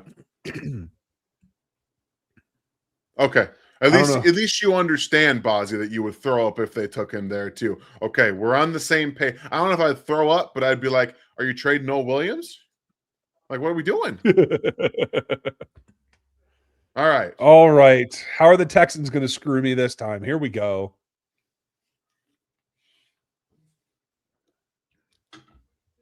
I'm enjoying this draft, the buzz. I'm enjoying it. Keelan Rutledge goes. Thank you. All right. Appreciate you, Texans. All right. I really do Rutledge is appreciate a player that. I like. I do too. I had him as a mid-second rounder, but hey, as long as it ain't an edge or a wideout, I appreciate you, Texans. Absolutely. Yeah, I had Rutledge in one of the 2 top spots in the second round. So him going in the first does make some sense, especially with their need in offensive line. Yeah. All right, we are caught up, and I'm going to get to Caleb's super chat right here. What pick at number 29 would justify the pick at 6? Is there any combination that would make round 1 an overall success? Getting their guys makes it a success. Getting their guys makes it a success. And I know that you might disagree with who their guys are, but that's just a realistic situation. If they ended up drafting TJ Parker at 9, we're good. We're good. We're cooking. The San Francisco 49ers did trade up, by the way, to 30 to 27 with Miami. Wait. Oh, okay. Yeah. No, it looks like Miami's pick is in. They traded up to 30, didn't they? They came up from lower. Okay, you're right. My bad. I'm trying to get the compensation. I don't see it yet. All right. Well, I'll look for that while you answer his part of the question for you, because I think I saw it. Niners got 30 and 90. Yes, they did. Okay, so at pick 29, would it justify? Okay, that's what Caleb was asking. I will say this, and I'll show you guys the board real quick, because this is what it comes down to for me. Is there are only 2 guys left on the board with first round grades for me, and that is TJ Parker and Caden McDonald. So, with what are we at? 5 picks left in the round. Got to hope that they are able to select one of them. I saw a Caleb Lomu, I think from Caroline. I have him as the next the best remaining tackle, but I do think he is a left predominantly, so I don't think he's in the Chiefs' plans. I don't think they plan to move Simmons. Concepcion went. I don't think Boston is a fit, but I have him as a decent grade, and I think the next wide receiver could be Cooper if the Chiefs went that direction. Interesting situation. As long as they get a defensive end here, I think that I'm going to be okay with their first round. I'll be very honest. Okay. It just makes a lot of sense for them. And I saw someone asking about Buffalo. I think Buffalo is going to take Denzel Boston. I'll be very honest with you. I think that's the player they're going to draft. So right now with Miami on the board and Buffalo, after they brought in the defensive end from Miami this offseason, I don't think they're taking a defensive end. So I think the Chiefs might be able to get TJ Parker at 29. I hope so. I had TJ. What did I have him? 3rd overall? No, 4th overall. Yeah, I had him 3rd. I had him above Malachi Lawrence and Akeem Messidor. So yeah, me as well. I think it's great value. Oh, you're right. No, I did have 4 because it was that's where I missed having Reese. So he was 4 for me with Reese at top. So yeah. Got you. So I think that's great value if they can pull that off and they get him here, as long as Brandon Beane does not have a revenge factor going here, having the pick that did cross my mind a little bit that he might try to just screw the Chiefs with this pick. And if you haven't been with us for the last few years on the draft stream, I usually make some snide comment about a trade with Brandon Beane because it always has worked out for the Chiefs. So Brandon, don't be listening to me now. Brad, thank you for another super chat. We appreciate you. Thought exercise: McCoy and Delane based rookies pay scales. Why does unproven NFL contributions and NFL draft bust percentages all arounds make me, you, and GMs unlikely to double up in this scenario? I think that's, like you said, one, it's a thought exercise, but unless you don't have a player that you're really high on, then you want to diversify first round assets. You want multiple players with first round ability at different positions, not just the exact same one. You want diversity, right? If you have two guys, yeah, they might both be good, but what happens if one hits and one doesn't, and you could have selected a different position with that other first round pick, and will both of them hit? I think that's probably a better option. Yeah. Dolphins pick is in. And it is Chris Johnson, San Diego State. Wow. Not the team I expected, but I was surprised by that too. Soon to be the home of one of my children, but good for Chris Johnson. Yeah. I had him just outside the first, behind McCoy, and I had McCoy at the top of the second, and that was purely because of the injury. So this is where we're going to see possibilities. Little DB run possibly, and then the third tier of wideouts. I don't know. Is Casey Concepcion a tier in and of himself? I'm not sure. I mean, I had the wide receivers stacked, very close, and for me, Casey was like 15 and up, so he's higher than that. For me, Chris Johnson was a little bit lower. I had him CB5 overall, but I know Terrell was going to fall because of the injury. I know McCoy's going to fall with the injury, even though he's my second corner in the class. So like it all makes some sense to me. Cool. Well done. Thank you, Brad. Appreciate you. Let's get to the next one. Zion is the younger version of Frank Clark, in my opinion. I love that comparison. The Patriots just moved up in front of the Chiefs. Crap. And they need a defensive end. They do. Looks like Chiefs are on the clock now. Son of a motherless. Would it Cody be Parker? Did they like him? I don't think it would be Parker. I think it would be Cassius Howell, but I don't know. We'll see. Yeah. Cody, thank you for the super chat. Cowboys got the draft picks I wish that KC got. Right now, yeah, I get it. Like I know we're gonna look around. The Browns got some players. The Cowboys got some players that I think that we would like, and maybe not necessarily tackle, but it's going to be more important to see what happens during the season, right? We always do the scouting, right? And I think that at the end of the day, when you see who the Chiefs end up drafting and what happens during the season, that'll matter more. We always have to try to come back a little bit on those picks. So just try to get through it, right? It's never a situation. Patriots pick is in. All right. And they are taking Caleb Lomu. Thank the Lord. Wow. Really? Never mind. I am surprised by that. But I will take it. He's a good player. He's number 3 OT on my board. Is he going to play inside for them? Or I don't play think he needs to. Maybe they move him to right.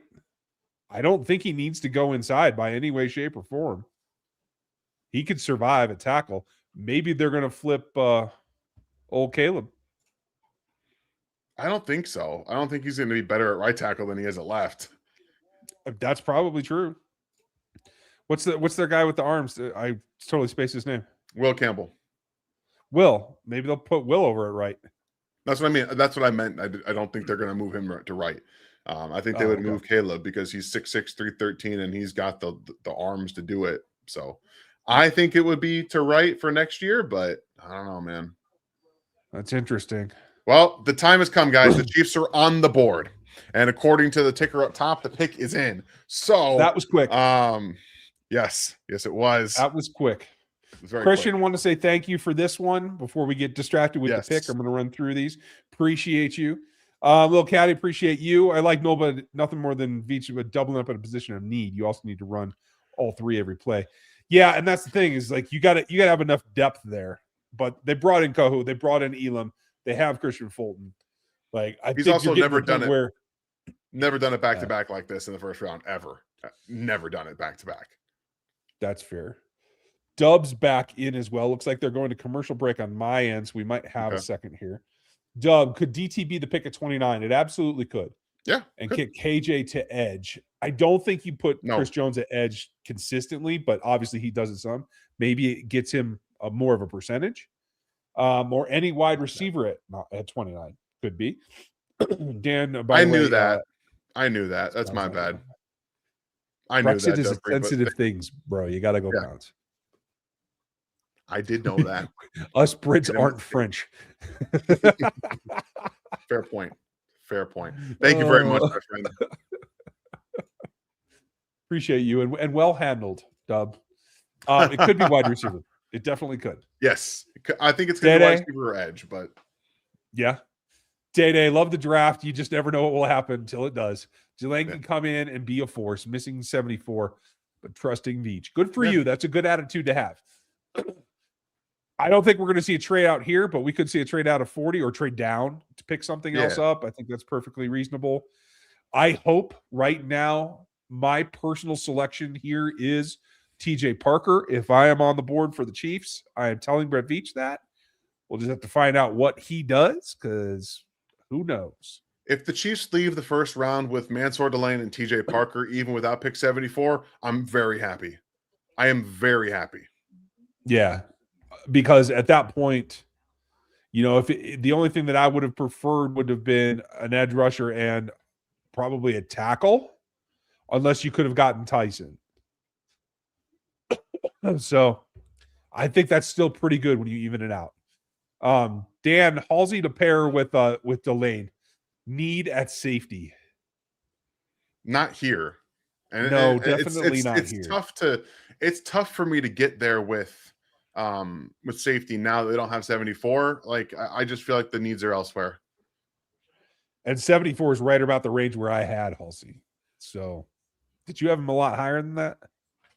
Let's see here. For safety, I had AJ Halsey in the second round. So yeah, I had him as a top 50-ish pick. So okay.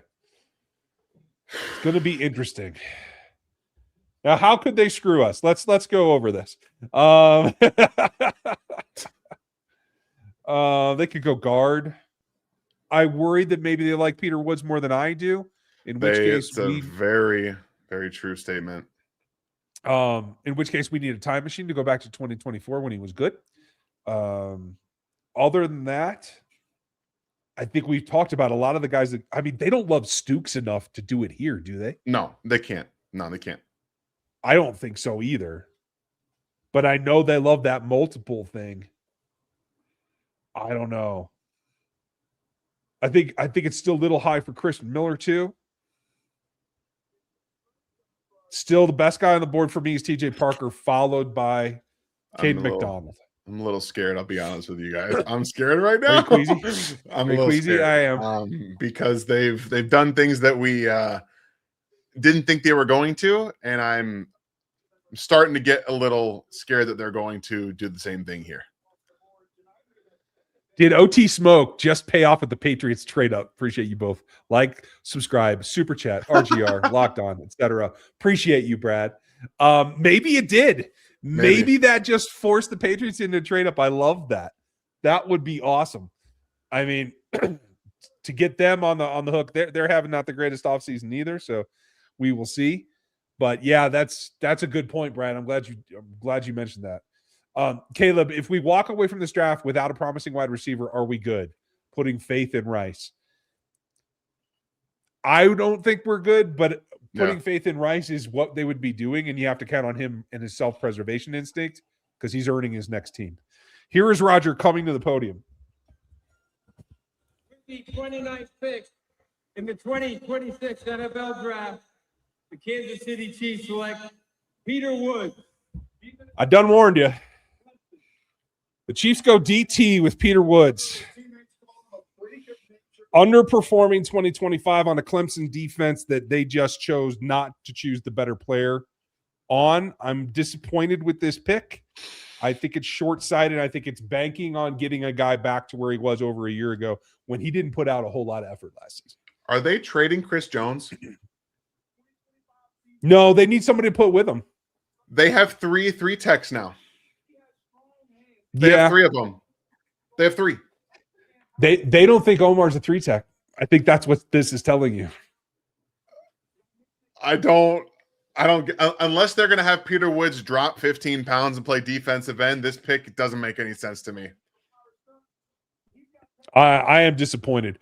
TJ Parker is the better player of these 2 guys. And if you're going to if you're going to take Peter Woods and put him at one tech like Clemson did, you're going to get the same level of player that he got last year, which wasn't good enough. I don't like this. I think he's probably a designated pass rusher that comes in for Tonga, is what it is. Because you're right, they can't play him at 1. They have to see that. Anyone can see that. But I just wasn't impressed with the player. I think TJ Parker's a better selection, and I'm surprised they're doing this. But Cam Jordan, welcome to town. Yeah, Cam Jordan will be in Kansas City tomorrow. Everybody, this is I'm very shocked by this pick. They have a desperate need at defensive end, and they are blatantly ignoring it. They just think that Derek Moore's their guy, or one of the guys that is going to hang on that next level. Maybe it is Zion at 40. I don't know. I don't know. I didn't expect this draft. I'll be honest with you. This is not what I expected. Peter Woods is the one that makes almost no sense to me at all. But again, maybe they think the cliff for Chris Jones is coming. Maybe it's coming. They're certainly preparing for it with Omar 1 year and now Woods. They seem to think that it's coming. Wow. With round 1 in the books, do these picks help the Chiefs win the division? I think they've made them more competitive than they were yesterday. I don't think they're better than they were when the season ended. Delane is not a 1-for-1 swap with McDuffie. And on the outside, I think he is. 1-for-1, really? Yeah, I think Trent McDuffie's an all-pro inside corner, a nickel. I didn't necessarily think last year he was overwhelmingly great on the outside. Okay. But on the outside, I do believe that Delane is a better outside corner for maybe halfway through the season to the end. And there goes Coop. Omar Cooper from Indiana goes to the Jets. Interesting there. Thank you, Matt. Appreciate you. Okay, insane cowboy is what this is. I'm getting there, bro. There we go. It just takes me a while. Yeah, Sleeper pick, Caden Curry. Sleeper pick, Caden Curry, edge from OSU in the late rounds. I doubt it. No. He has the same arm length as Ruben Bain and nowhere near the production. I doubt it. Maybe as a flyer in the 7th or something, but I don't even think I put him on my board as a draftable asset. I'm checking. No, he did not make my board. Okay. We'll see. Especially if you're a fan. Welp, said Darius. I'm not reading the rest, bro. Little Caddy, Parker at 40. Trust Veach, probably. I like the way you think. They are number 8 on tomorrow's docket. You never know. I'm just gonna say something that I think is probably the reason that Peter Woods is the pick. They must think that Chris Jones plays one more season in Kansas City. That's it. Otherwise this pick actually doesn't make sense. It doesn't make any sense at all. So they have to not only be planning for this season for him to learn behind Chris Jones, but he's going to play a lot more than anyone expects him to. And he's probably going to kick out the defensive end at some time as well, because that's also his tape from 2024. So I'm not going to sit here and talk myself into the pick, but if in 2027 Chris Jones is no longer a Chief, I understand why. Yeah, and it does tell us what they were thinking. I don't know if it's accurate. I'm sorry, I don't know if it's right, Yeah. but it is accurate. Last first round pick, last first round grade on my board is Caden McDonald. We'll see if he goes here in the last two picks to Buffalo and the Seattle Seahawks, unless somebody trades back up here. The only thing that I can see, Dan, that's worth trading into here for is if you really believe in the quarterback. It would be Nussmeier next. I don't think it can be Beck. No. I don't see McCoy or McNeil Warren garnering a trade up. None of the linebackers, none of the guards. Christian Miller. The Bills really just didn't want anything to do with this first round, did they? They were like, we're out. See that they're doing what I've done in some mocks where you just trickle down the board and acquire assets. So it's just so everyone knows, I did have a late first round draft pick, a grade on Peter Woods, because I do think that he's a really good player. Again, it doesn't make a ton of sense for me given the construction of the defensive line and because they don't have a defensive end not named George Karlaftis. So again, I like the player. I really do. And I think the upside for him is there. So for me, the only reason that they make this pick is if they don't believe Chris Jones is going to be in Kansas City in 2027. That's how I'm taking this. Yeah, that's fair. And maybe they just didn't. Maybe they knew that the thinness at D tackle, so maybe the grades were a little bit. Maybe they have TJ closer down to Parker, and maybe they still feel like 40 is an option and can still add to the defensive line. Yeah, I trust me, guys. I know he's there. I'm not an Ashton Gelati guy. I wouldn't have drafted him. I just don't think he's got upside. I think he's fine as a rotational player, but as a starter, no, I don't buy that at all. I think he's got upside. I just don't know if they're the ones that can unlock it. But honestly, I feel like there's the thing about the PG Peter Woods thing is if you do make him lose 15 pounds, maybe he just does play defensive end. I don't know. Maybe. Okay, Titans pick is in at 31. Sort of, if Roger will get to it. Yeah, right. Spit it out. Oh no, he's clapping. Keldrick Falk goes to the Titans. Okay, that fits. Well, I have to say, I like Peter Woods a hell of a lot better than I like Keldrick Falk. So that's actually a very fair point. I would have drafted Peter Woods over Keldrick Falk for sure. Me too. And as I sit on it, I'm gonna be more okay with the Peter Woods pick. I wouldn't have drafted him there over the defensive end, but I'm going to talk myself into the idea of him as the starter when Chris Jones is no longer in Kansas City. So like that is a realistic possibility, and that is something you have to think about. You're not going to be Chris Jones isn't going to be around forever. You do need to find a succession plan, and they clearly believe that Norman Lott is a backup one tech. But here's my thinking, right? Like, why'd you draft him where you drafted him if this is what you're going to do? You're going to bring in Togger, you're going to draft Peter Woods. Like, I don't know, man. It just seems like plugging holes that don't exist with players that you don't like. I don't know. I don't know. I worry that Woods topped out. He was very good in 24. I didn't even see the same kind of effort there, but I will say this. Nobody from Clemson was super great. No, it's yeah. So Peter Woods has 31.25-inch arms. So no, he's not Reuben Bain if he loses 15 pounds. I mean, here's my bigger problem. He is, when you grade it out, he was 8th in production, 12th in matrix, and he had my second film grade. So it's not a bad pick. I just find it relative to the needed edge. I would have gone Parker. Yeah. I would have too. And again, the players, this isn't like anything against the players. I think that I like the players. And at the end of the first round, Peter Woods has the end of the first round grade from me. But I don't see the immediate impact. I don't see the path to an immediate impact right away. Maybe the plan itself will see itself out this season. That's something we will also have to bear witness to. But when we think about players when you have 3 top 40 picks, you're trying to get instant contributors. At least that's how I feel about, right.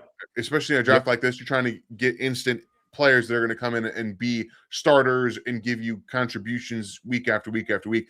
I don't see Peter Woods as the guy that's going to do that this year, but maybe I'm wrong. But again, honestly, on third down, he may. That's what I mean. On third down, he's probably going to be next to Chris Jones, or he's going to line up outside, and they are going to use him in different ways. And again, in 2027, if he is your starter on the interior at 3-tech with Chris Jones not there, and he's taken a step, we will look back on this differently than we are right now. That is a fact, but that's also hindsight. That's true. And here's the thing. If they felt this was the way to go because they are just not as enamored with any of the edges in this class, and they feel that they're going to go get a veteran of some kind, as long as they get production at edge, and they've done this Omar Normalot and Peter Woods back to back, that is the succession. That's what your pass rush will look like at defensive tackle in 2 seasons. Because Tonga's on a 3-year deal. I don't know that he sees the 3rd year of it. I just don't think that Omar Normalot is a 1-tech. I think they now have 3 3-techs. Yeah, I am with you there.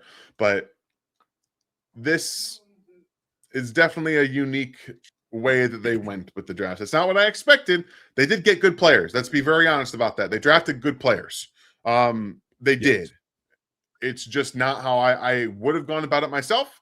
And we will find out if that ends up being right or wrong. And that's how this whole process plays out, right? That's why we do it. I'm counting right now. And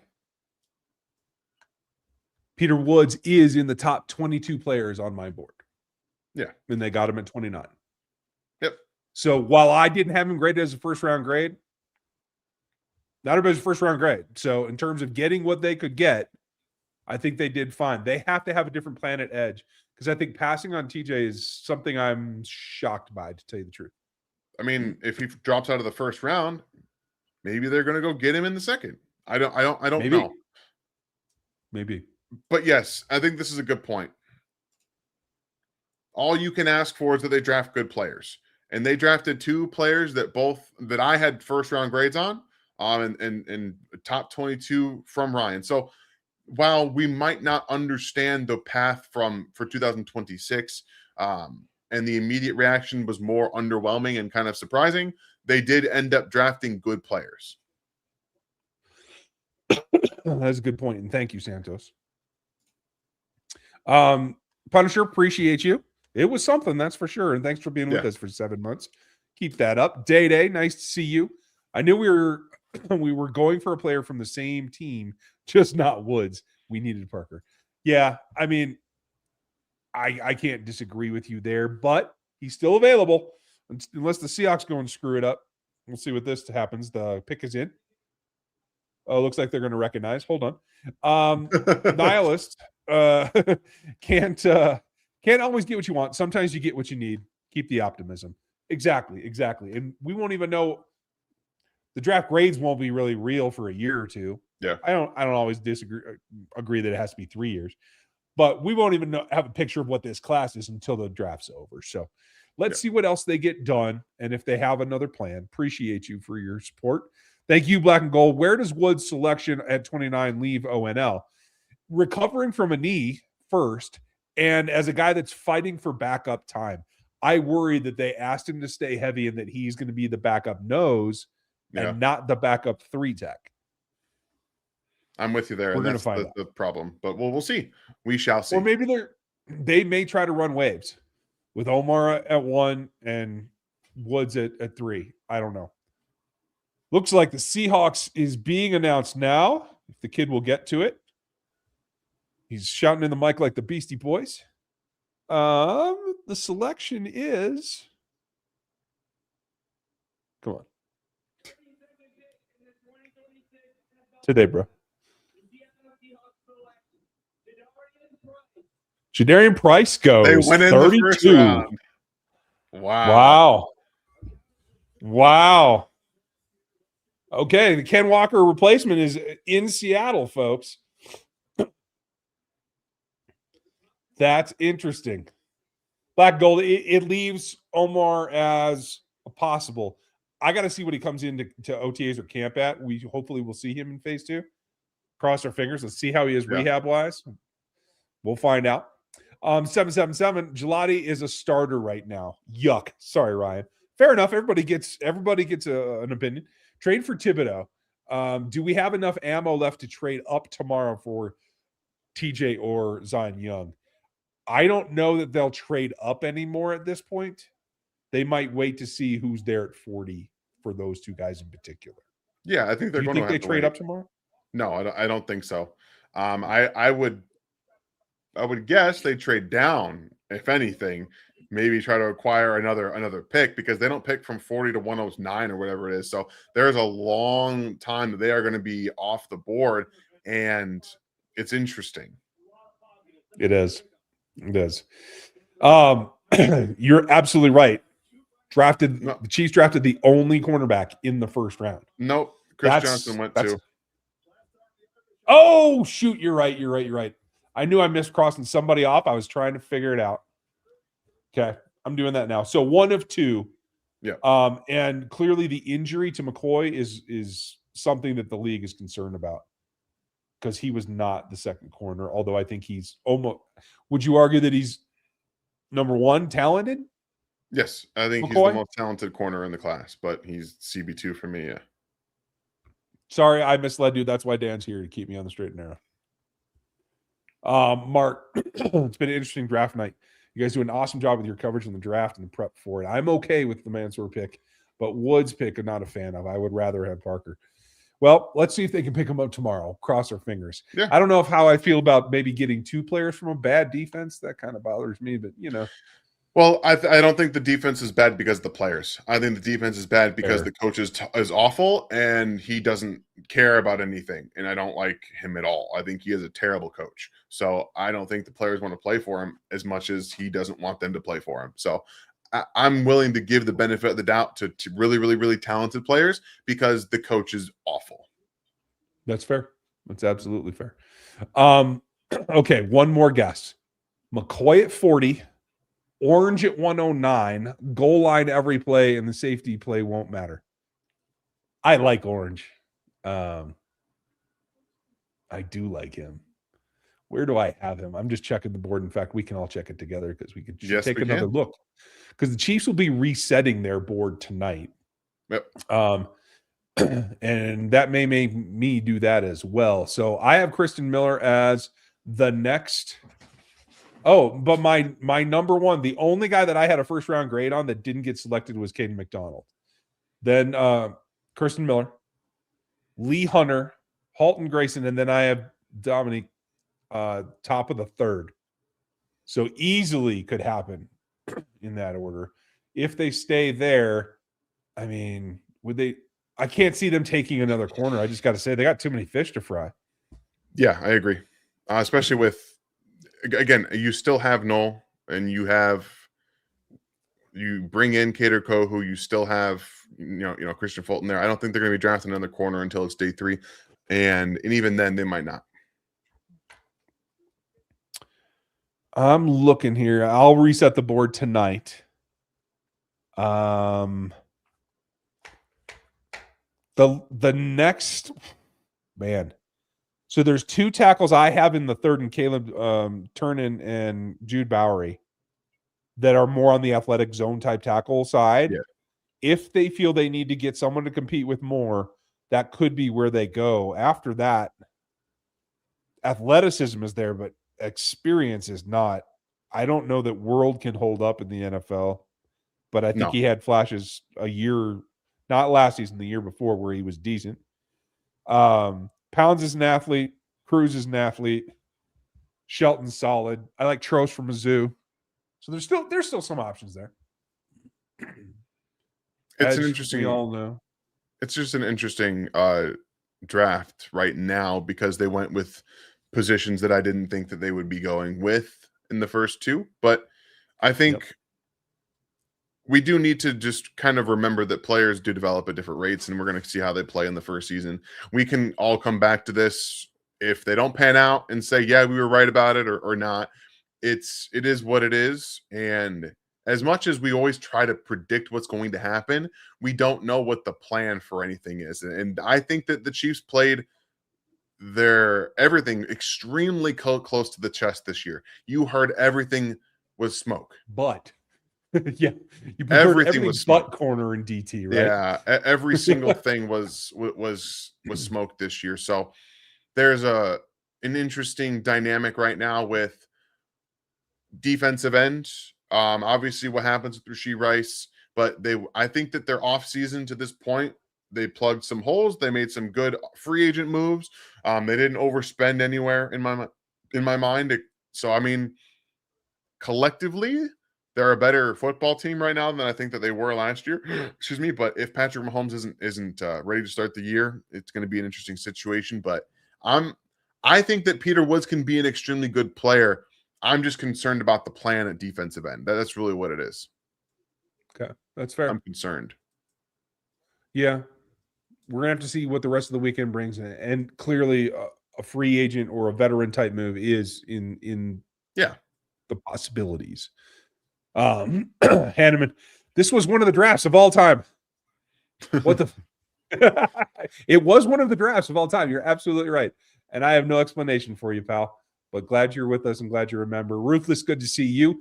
Isn't Woods one of the youngest players in the draft? And what do you think he can do day one being on the field? Well, he won't be on the field day one. That's the problem. They brought in a veteran in Tonga to be the nose tackle, and obviously Chris Jones is Chris Jones. So he'll be a relief player probably on third down initially is my thought. But it depends what Omar does as well. So I will check his age because I don't have that in front of me. But to go to this, DC brought up as well, Woods was the top 10 pick after 2024. And you guys are both right. Thank you, Ruthless. And that's what they have to go back for is the 2024 film when he was a much, much better player. Yeah. And hope that last season at Clemson didn't ruin his mentality.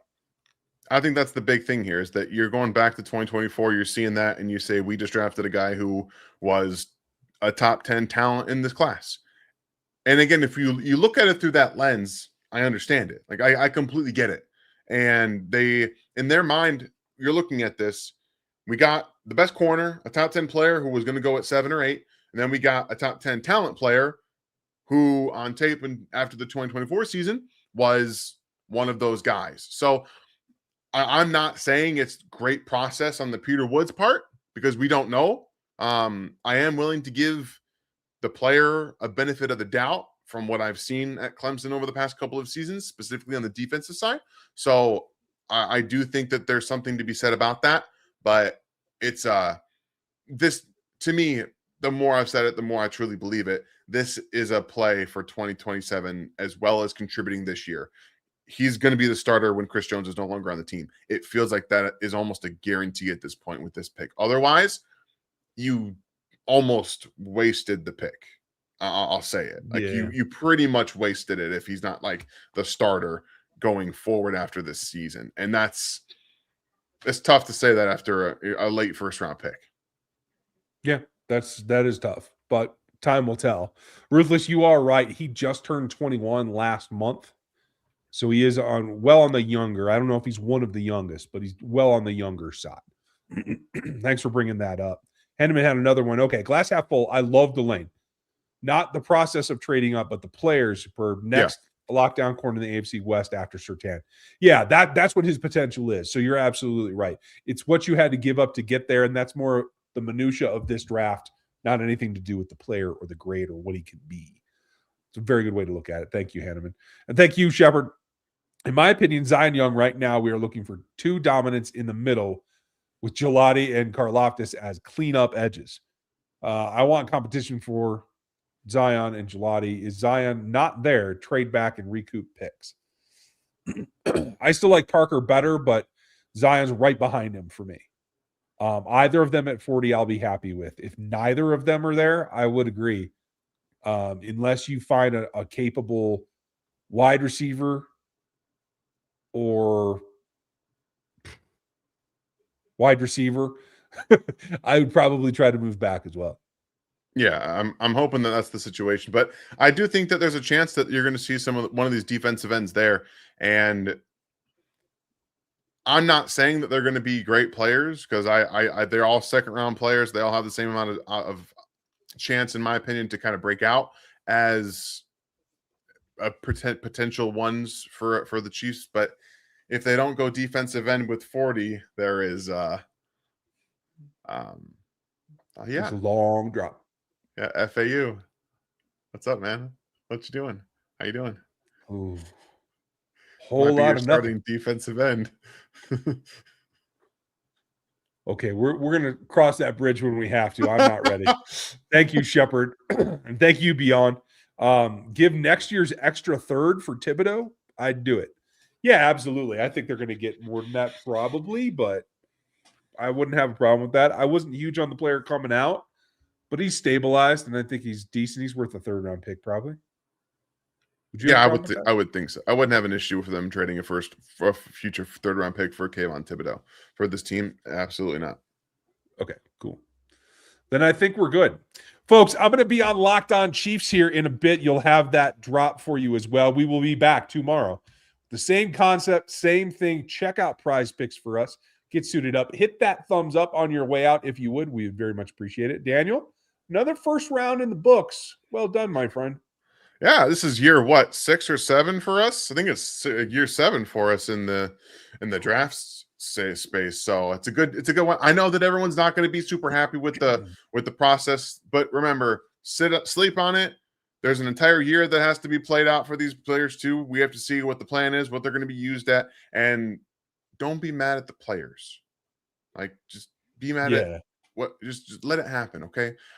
I'm trying to do a lot better of a job of not like getting super mad about picks because, especially when they're talented players, like these are good football players, and I'm excited to see the plan for using them. And because Spags wanted a guy like Peter Woods, that is exciting because that's not typically a type of player that he would be looking at, even with what's currently sub happening. 300 pounds.